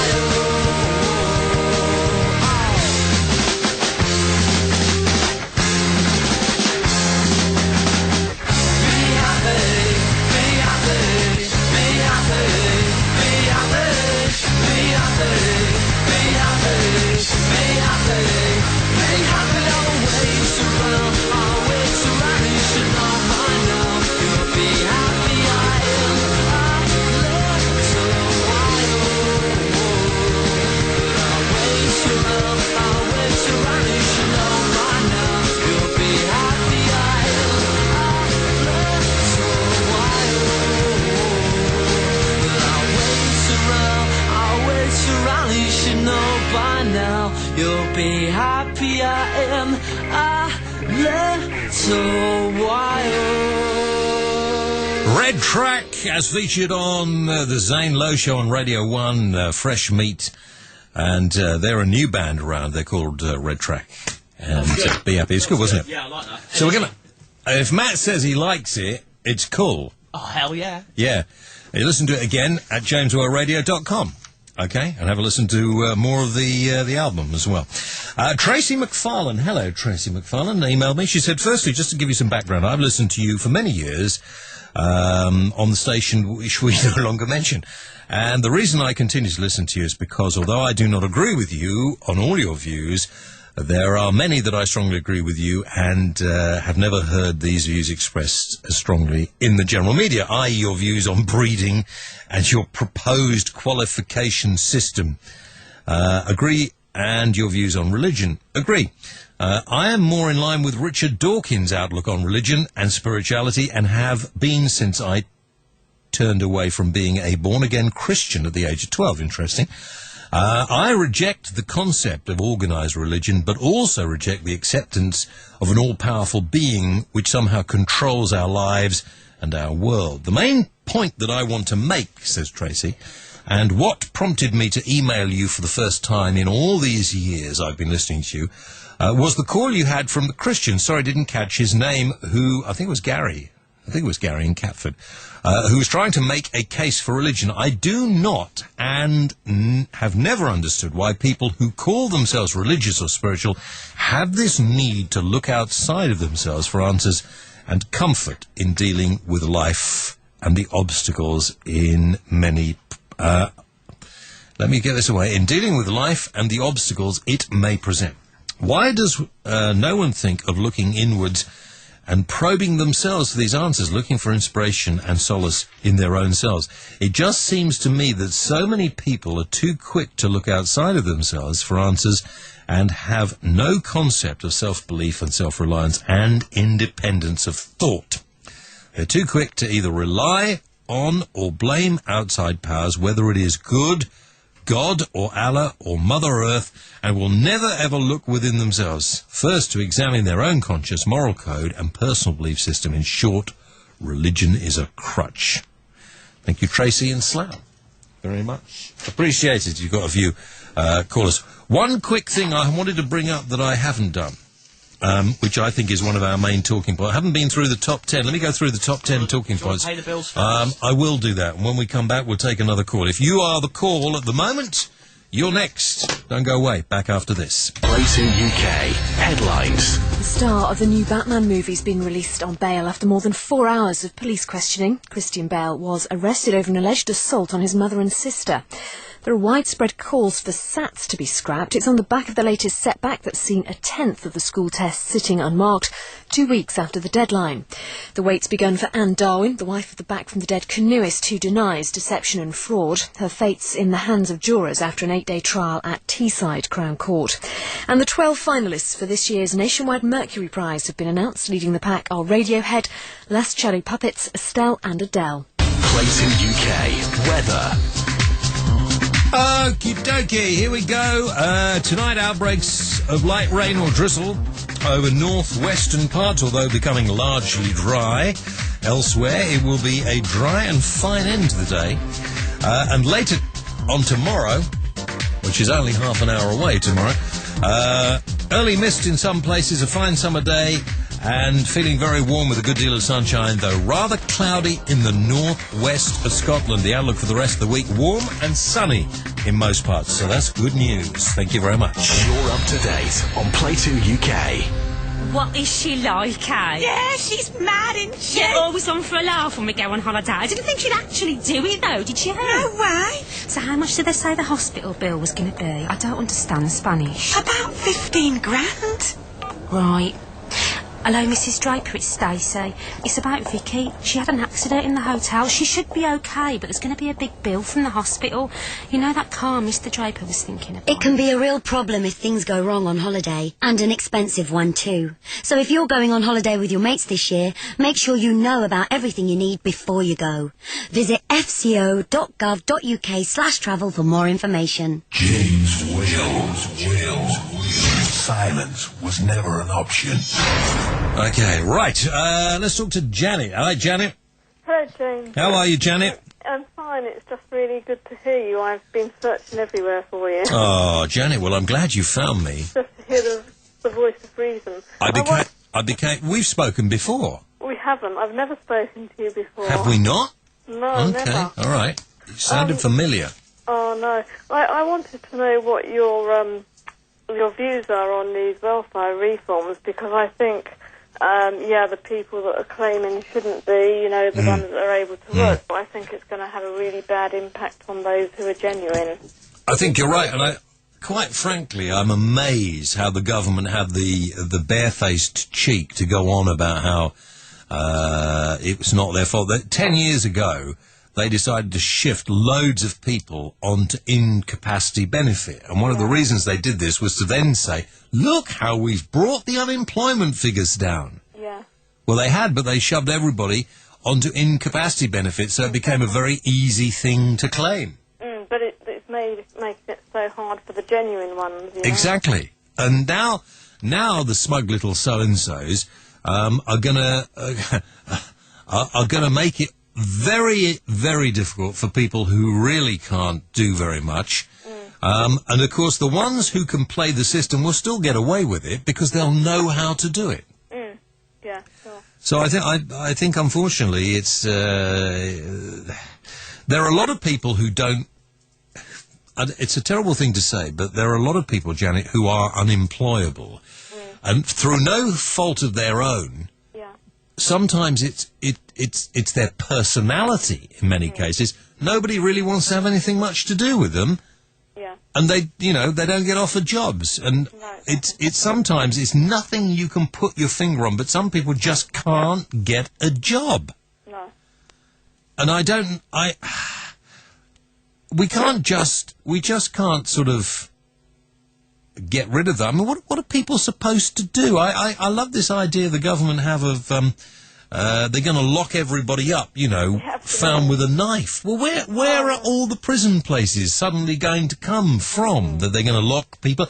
They say things without thinking. They say what they think people want to hear. The problem is, of course, we just close our ears to everything they have to say now. Yeah, but I'm just the amount of money that they spend on Iraq and all the rest of it is, they've just got all their priorities wrong as far as I'm concerned. Well, unfortunately, they've now wasted billions on fighting a war that was totally unnecessary. Yeah.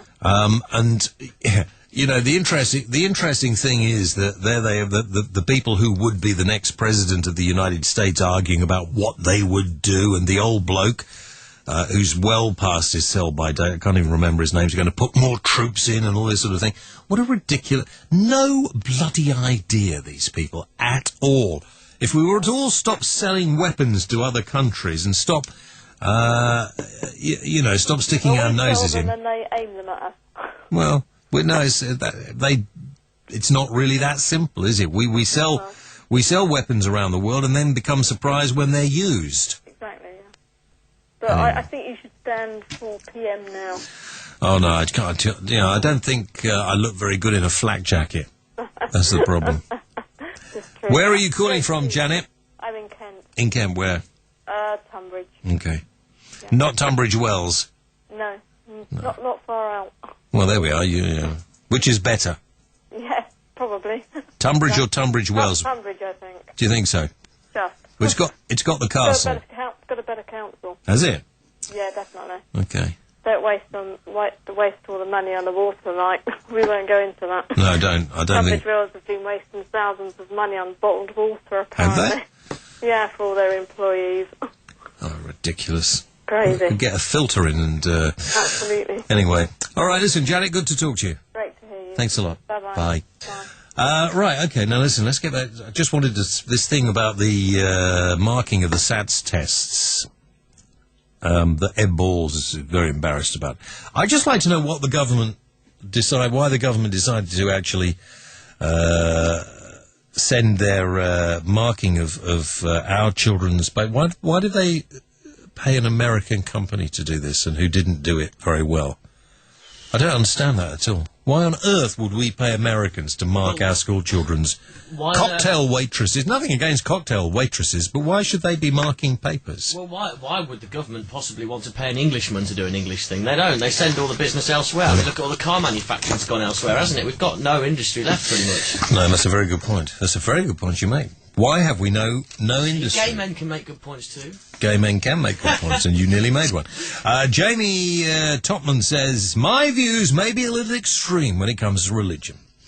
I'm sure Jesus did exist, but could he have been the original con man? There have been many people over the years who have persuaded apparently normal people to follow them and believe in everything they preach. Most of these have been proven to be crazy. David Koresh, Waco, Texas, for one. Could this have been the same with Jesus? I suppose the only difference is Jesus can't be proven to be crazy after all these years. Jamie, in Northamptonshire. Slight oversimplification, I think, Jamie, but, it's a point. It's everybody is entitled to their point. Sizemorg's back. Have we got a better line for Sizemorg? Let's see. Hello, Sizemorg. Hello, James. Yes, Sizemorg. Let's see if it's not sounding so good, but let's see. Well, I hope it is good. That's better. I've enjoyed your show so far tonight. I hear somebody else creeping in there. Yeah. I think it's something to do with your microphone that sounds... maybe there's a loose connection within it somewhere. Hear me? Can you? No. I think, in fact, the level's set too high on the input and it's distorting. Maybe the level is too high, Sizemore. Step away from your microphone a bit. Can you go away from the microphone? Or is it on a headset? It's on a headset. It's on a headset, you see. Dodgy connection. Dodgy connection in the microphone. Really? Yeah. You see, when you use Sizemore, when you use Skype to come onto a radio station as a broadcast, it magnifies all the little problems. So it might be perfectly okay for you to make a call to somebody else, but once you're being broadcast over the air, it actually, I don't know what it does. Compression. The compression that we use to broadcast our signal out affects your phone. So what? I'm aware of that. I know that any problems I might have are magnified on your side. So when using Skype, you have to be a bit of a broadcast engineer as well as a caller. Yes. Okay. But it sounds good now. Sounds all right. Sounds all right. Try again. Okay. McCanns. What? The McCanns. Oh, the McCanns. Yeah. Okay. You're old enough, James, and I'm not trying to be insulting, to remember Kincora in Northern Ireland. I am. You therefore realise that there is a paedophilia connection with governmental organisations and all the rest of it, James. It is so deep, you have no idea. I've lost you now, Sizemore. Sizemore, the great conspiracy theorist. Never mind, Sizemore. It's probably the government who are interfering with your Skype call today. Right. That'll be what it is. Glenn Holmes. Hi, Glenn, our regular contributor from L.A., where knowledge ends, faith begins. It's good.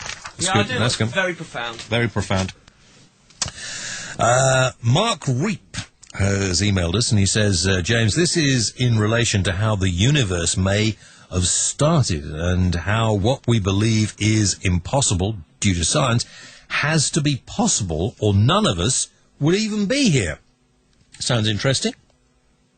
Whether you believe in God or everything coming about naturally, there are only two possibilities. And how it all started. Either everything came from what was once nothing, or something has always existed with no start and no end from which everything else came. This is interesting. You with me so far? Good. Both scenarios, we are taught, are possible. How can anything just appear from nothing? At the same time, how can anything just exist without a start or an end? I challenge, says Mark, anybody to come up with a scenario that doesn't involve one or the other being true for all this to happen in the first place. People should not give Uri a hard time until they have thought about this for at least 1 second. To me, it proves there is more to all this, the universe, than meets the eye. Science, in its current form, cannot explain either scenario I have given, yet they are the only two that are possible. Mark from Derby. Thank you, Mark. I used to live in Derby. Used to work for the BBC in Derby for a year. What was that? 1981, I think. Derby. BBC Radio Derby. I used to say that a lot. Shame. Your caller earlier, James, who told you that everyone is either going to be very happy or very unhappy when they die, he forgets one massive point. This is from Steve.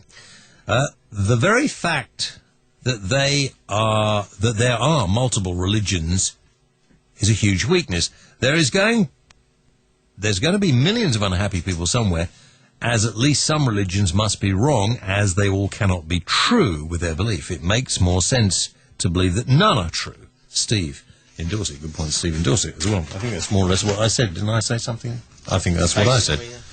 Yeah. What are you doing there? Just organising paperwork. Well, thank you. Del Thompson says, good to hear Play Radio. Only just discovered it. What a great station. I hear you talking about internet radios. I got mine from eBuyer. They are under £45, cheaper than some DAB radios. P.S. Why don't you swap your chair for the nice, comfy leatherette one? Well, that one over there. This is actually more comfortable. That is the most comfortable radio chair I've ever sat on. This is a very, very good chair. The leatherette one over there makes your bum sweat. Give you a bad back as well. You know, and gives you a bad back, and I have enough back problems, to be honest with you. Right, okay. Time to take another break. No, oh, right, it's not. You've got 3 minutes, James. I've got 3 minutes. Are you itching for a break? No, I'm not bothered now. I'll tell you what I was going to do. The top 10 stories, most talked about stories. The Talk Radio Countdown with my friend Doug Steffen. We should do a little link with Doug Steffen. Hopefully next week we've got... Doug Steffen. Doug Steffen, yeah. He's a good talk radio host. Doug and I used to do link-ups and programmes together in America, which we must start to do again. He's got a great site. His site, if you Google Good Day USA and go on his site, it's so much fun. I know. There's just so much random stuff on there, things he's up to, and little milking poles his he's cows holding and all that kind of stuff. I think we need to do more of that. So can we organise that? We should do polls. I'm not talking about pole dancing, although that would be a good idea we should put on as well. He does the Talk Radio Countdown, which actually I think we should start doing. And we should do a British version of that. And the top 10 stories of last week in the US were, at number 10, Dark Knight. No idea. That's the Batman film. The Batman film. Yeah. That's number 10 in the top 10 countdown, talking about that. Apparently it's excellent. It's meant to be Heath Ledger's best performance, and if he doesn't, I've not seen it, but I saw the trailers, and he's done it really well by those things, and I hope he wins an Oscar for it. He'll be only the second person to win an Oscar, second dead person to win an Oscar since the 70s. You've been reading up on it, haven't you? Well, I like the films. Yeah. And of course you liked him in Brokeback Mountain, yes, of course. Why didn't I see that one coming? The Brett Father. What's that about? I don't even know about that. Death of Tony Snow at number 8. InBev buys Uhusi. I don't have no idea what that is at number 7. Do you? Number 6 is the home mortgage crisis. At number 5, the war in Iraq. Number 4, Iran tensions. 3, economic downslide. 2, the gas prices and drilling. And at number 1, the presidential race. Those are the top 10 stories. Here in this country, number 10, the housing crisis. At number 9, the climate change problems. Drinks industry facing tougher laws is at 8. Jury decides in canoe trial. Wife is at 7, although it can't be because, of course, that's sub judice at the moment. You can't talk about it because the jury have not delivered their verdict. No, the story is that they've gone in to choose their verdict, and that's what's on... You can't talk about it. It's on reputable news sites. Yeah, but you can report it, but you can't talk about it. Yes. Okay. SAT exam problems at number 6. I'll explain it to you later, don't worry. Well, I'm thinking this is different. There's no Ofcom here. No, forget Ofcom. That's the law of the land. You're allowed to have an opinion on what you thought... No. Went on with that. Excuse me.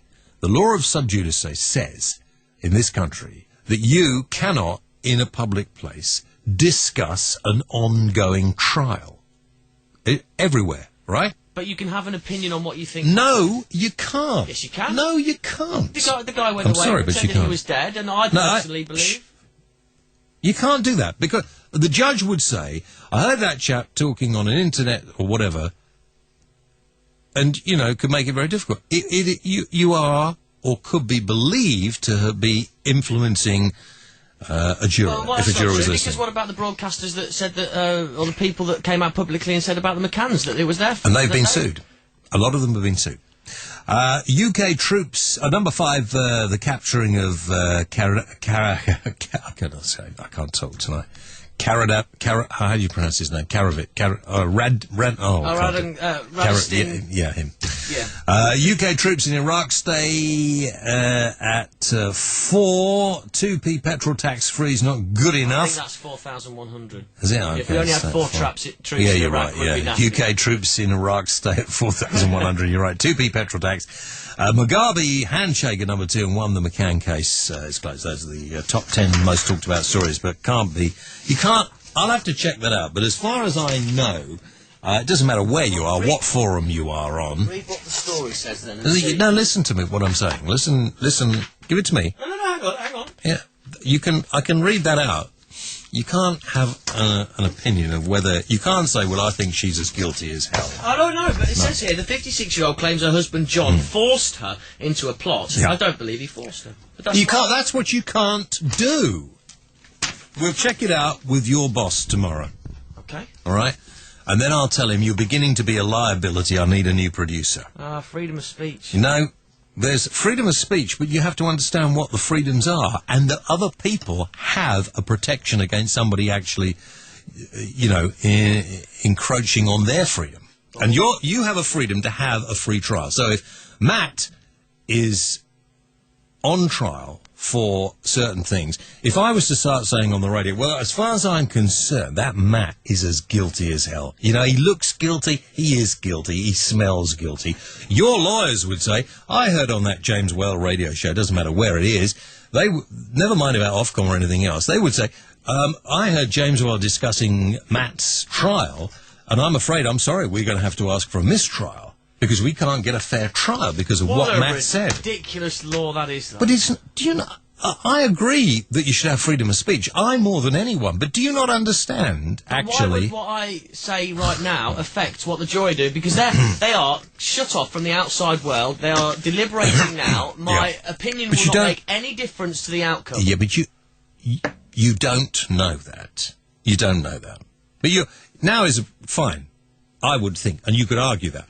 But if you'd said the same thing yesterday or something, and just think about it. You can't, in a position like this, abuse your position. And if you do, abusing it. Well, I think it is. I don't know. I don't know the real facts of what happened. But I know what I think. Yeah, but you don't. It's got nothing to do with the facts. No, that's exactly the point. That's all right for you to say in the pub. That's a different thing. That's my, I'm going to have to. Every time I have been censored by whatever, I've always had an answer, and I have never been, whether what I'm accused in certain places of having been done are, I might have made a flip remark that I didn't mean to come out that way. Yeah. But I wouldn't sit down and suddenly decide to say, to do something that I knew to be wrong. And I think that if there is I think you will find, and I'd be interested, this isn't it, because you're the man who should know more than me about this. You're a so-called producer, but obviously they haven't got a lot of money. Play that ad break, you and me can have a chat. Shut your mouth, otherwise I'll give you such a smack, and I'm bigger than you, and tougher and nastier, remember that. Even if I know a lot of you gay guys are quite wiry and quite tough, but just remember, I don't give a shit, right? That's the difference, right? So listen, I think you should find out, all right, for me, whether the laws of subjudice, write this down so you know, apply. How do you spell that? Just write it so you understand. LAWS, right? Okay. Laws of subjudice. Yeah, apply when we are doing a show on the internet, which I think they must do, because they are not... As far as I know, the only... Yeah, but you don't know much. No, but I've been told, and as far as I've been told, the only law that applies is libel. Yeah, but... Is that subjudice? And the reason that's on a very station, similar. That's a very similar. Let's say on an FM station, you get pulled up straight away because of Ofcom. And that would be the people that the investigation would start down. No. Surely. No, there's a law of the land, and then there's the broadcasting law. I'm a great believer that you don't need Ofcom, all right, because you have law of the land. Yeah. So why would you need to have Ofcom? But the law of the land applies whether you can enforce the law. Well, you can, quite easily. But I think it's ridiculous for one person to think that my beliefs can affect a court case. But of course it can. Why? In the same way, well, because, But the whole point of having a jury is they're cut off from the outside world from beginning to end, and they don't hear or see anything. They go home. Juries are not incarcerated in hotels all the time. They're not. Wow. Have you ever been on a jury? No. How old actually are you? 29. Bloody hell. I thought you were 12. I thought you were flipping 12. I wouldn't be allowed to be gay if I was 12, would I? Of course, you're gay. You're born gay. So you don't become gay. You're born gay. Right, okay. Let's have an ad break. Why? Because we need one. Sunday night just got better on Play 2 UK. Hello, this is Steve Brodie, and if you're listening to this now, then you've missed me. But if you do want to catch me later on, then go to playradiouk.com/podcast, and you can catch me with Richard Hershey and Hershey's Half Hour. Half hour, 2 hours. Hershey's, the Richard Hershey Show. Hershey's Half Hour. 30 minutes of top-flight entertainment expertly crammed into 2 hours. Sundays from 4 on Play 2 UK. Playradio UK have teamed up with Virgin Wines to offer you a massive £20 discount off your favourite wines. Visit playradiouk.com/Virgin Wines to start saving now and get your favourite wines delivered to your door. Playradio UK and Virgin Wines for people who love their wine and a great deal. Playradiouk.com/Virgin Wines.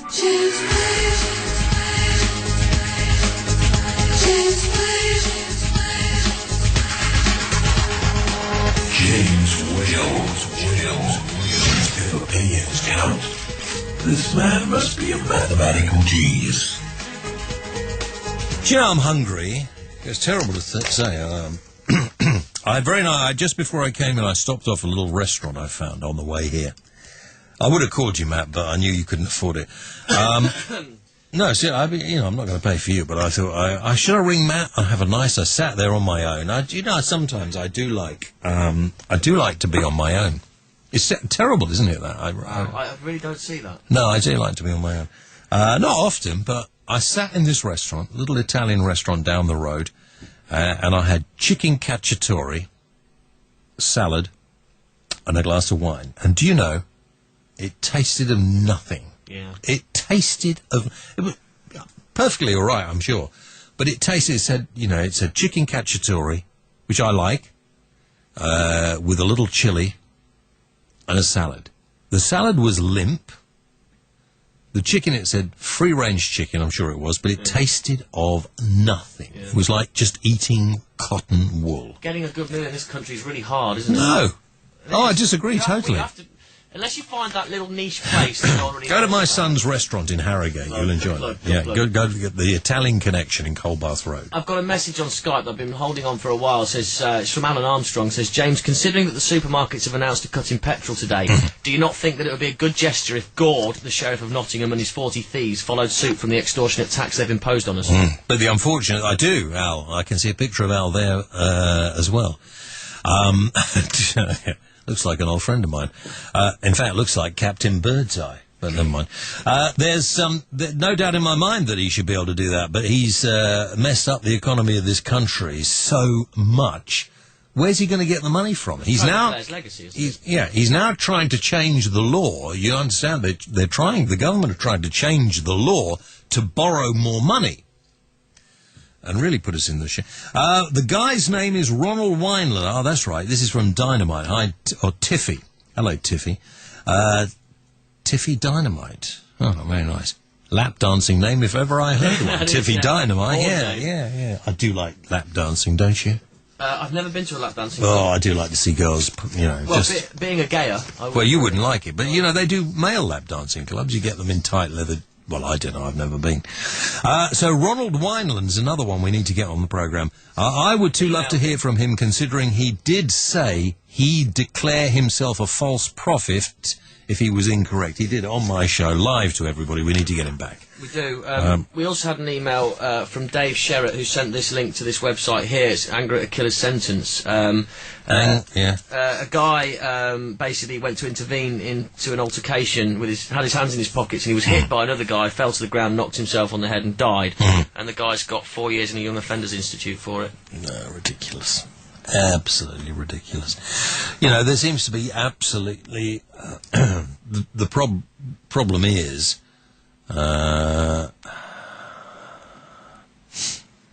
somebody's going to say, you hit somebody if I came along and whacked you, right, because you annoyed me, or for whatever reason, and I punched you once, you fell over, hit your head, killed yourself. Should I be done? I'd be done for manslaughter, because I wouldn't have meant to hit you, to kill you. To kill you, that's right, yeah. But I think if you're going to use your fists, you need to be aware of the consequences. Well, I agree, but, sometimes you are bloody annoying, and there's no...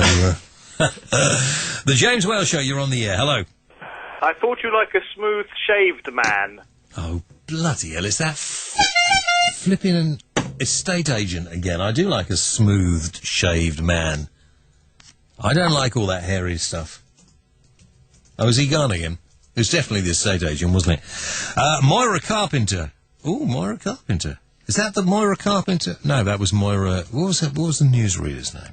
Maurice Stewart. Maurice Stewart, yeah, all right. She says, I have an Apple Mac purchased 6 months ago. What do I need to download to hear the programme? And where do I find the download? Downloads you'll find on the internet. I believe you're best off with a Linux product called MPlayer. Okay. Did you hear that, Moira? He was very quick. He'll do it again slowly. You usually download these applications from the internet, and I believe the manufacturer of the best one is Linux, and it's called the MPlayer. Linux is spelt? Linux, hopefully. Okay. Someone will tell me in the E-player. Skype chat room. Or go to the Skype. Go to the chat room. Go to Playradio UK. Play.radio.uk. Play.radio. Add for the contact details and I'll add you into the room. / whatever, yeah, okay. Yeah, monkey boy. Seamus O'Reilly, there are no pictures of your wife in the buff on the website. Thanks for God for that. I was told there were.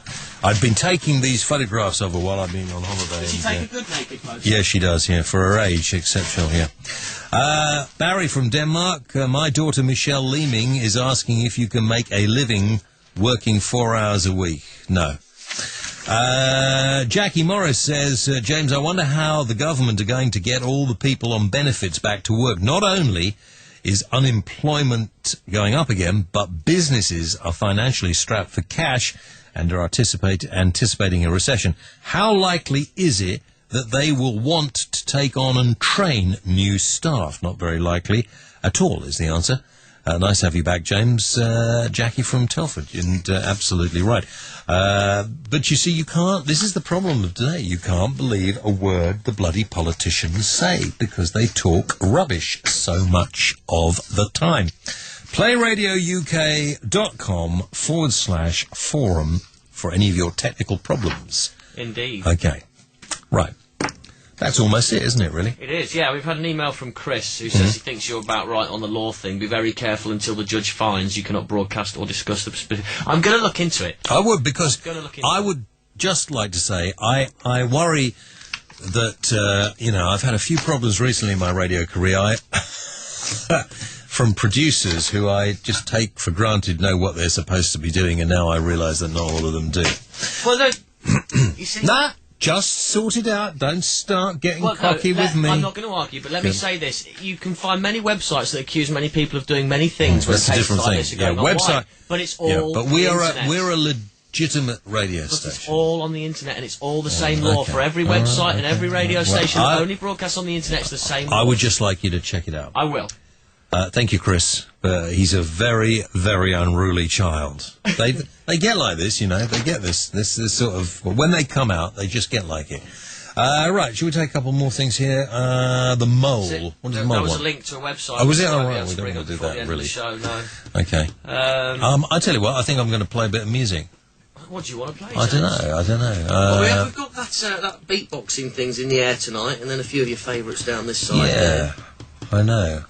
I thought I might finish off. I tell you what, I could take a call, or I could take a call. 01243 55 60 60. Yeah, give us a ring. Last call of the show. Last call of the show, then I'm going home.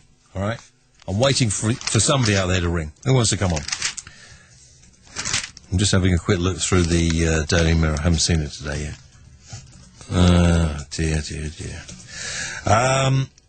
A laughing yob caught on camera torturing a guinea pig with a homemade flamethrower walked free from court yesterday. The footage shows Daniel O'Rourke and two friends joking as the caged pet is engulfed in flames from an aerosol can and a lighter. Freddie survived and has been rehomed. O'Rourke, 18, also pleaded guilty to beating 40 chickens to death. What? Lincoln magistrates handed down a 24-week sentence, suspended for a year. He'd spent 61 days on remand.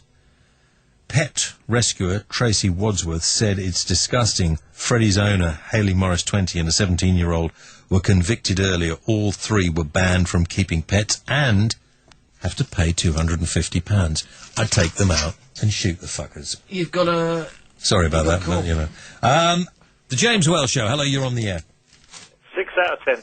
Good, thanks a lot. I'll try and do better next time, all right? And you've got an email on the screen. Yeah, okay. James, really great to hear you. Have been listening to your podcast. I hope you are well.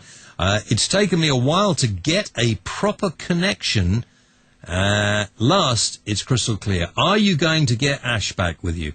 I have parted company with your former employers. Really would be good to hear you back on the airwaves where you belong. Hope there is a station out there. Well, this station...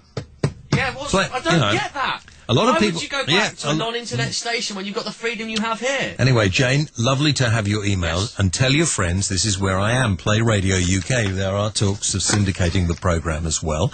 Via my website, via Play Radio UK, you can get yourself a Wi-Fi radio. I had no idea how easy it was to pick up radio from the internet, Jane. I really didn't.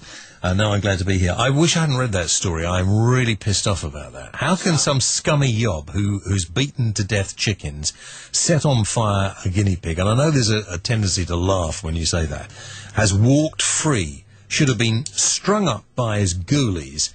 I don't find it funny at all. Or he should have been taken out and shot at dawn.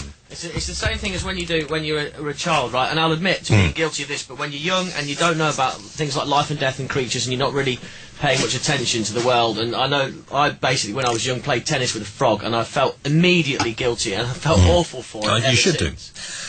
But at least you've learnt the error of your ways. You know, I I have always had a lot of animals around me and with me and everything else, and I prefer a lot of animals to human beings. Apart from my nice listeners, thank you very much indeed for being there. Back on Monday, because from next week, the James Well radio show from Playradio UK is available Monday and Tuesday live. I'm going to find a job. So. See you then.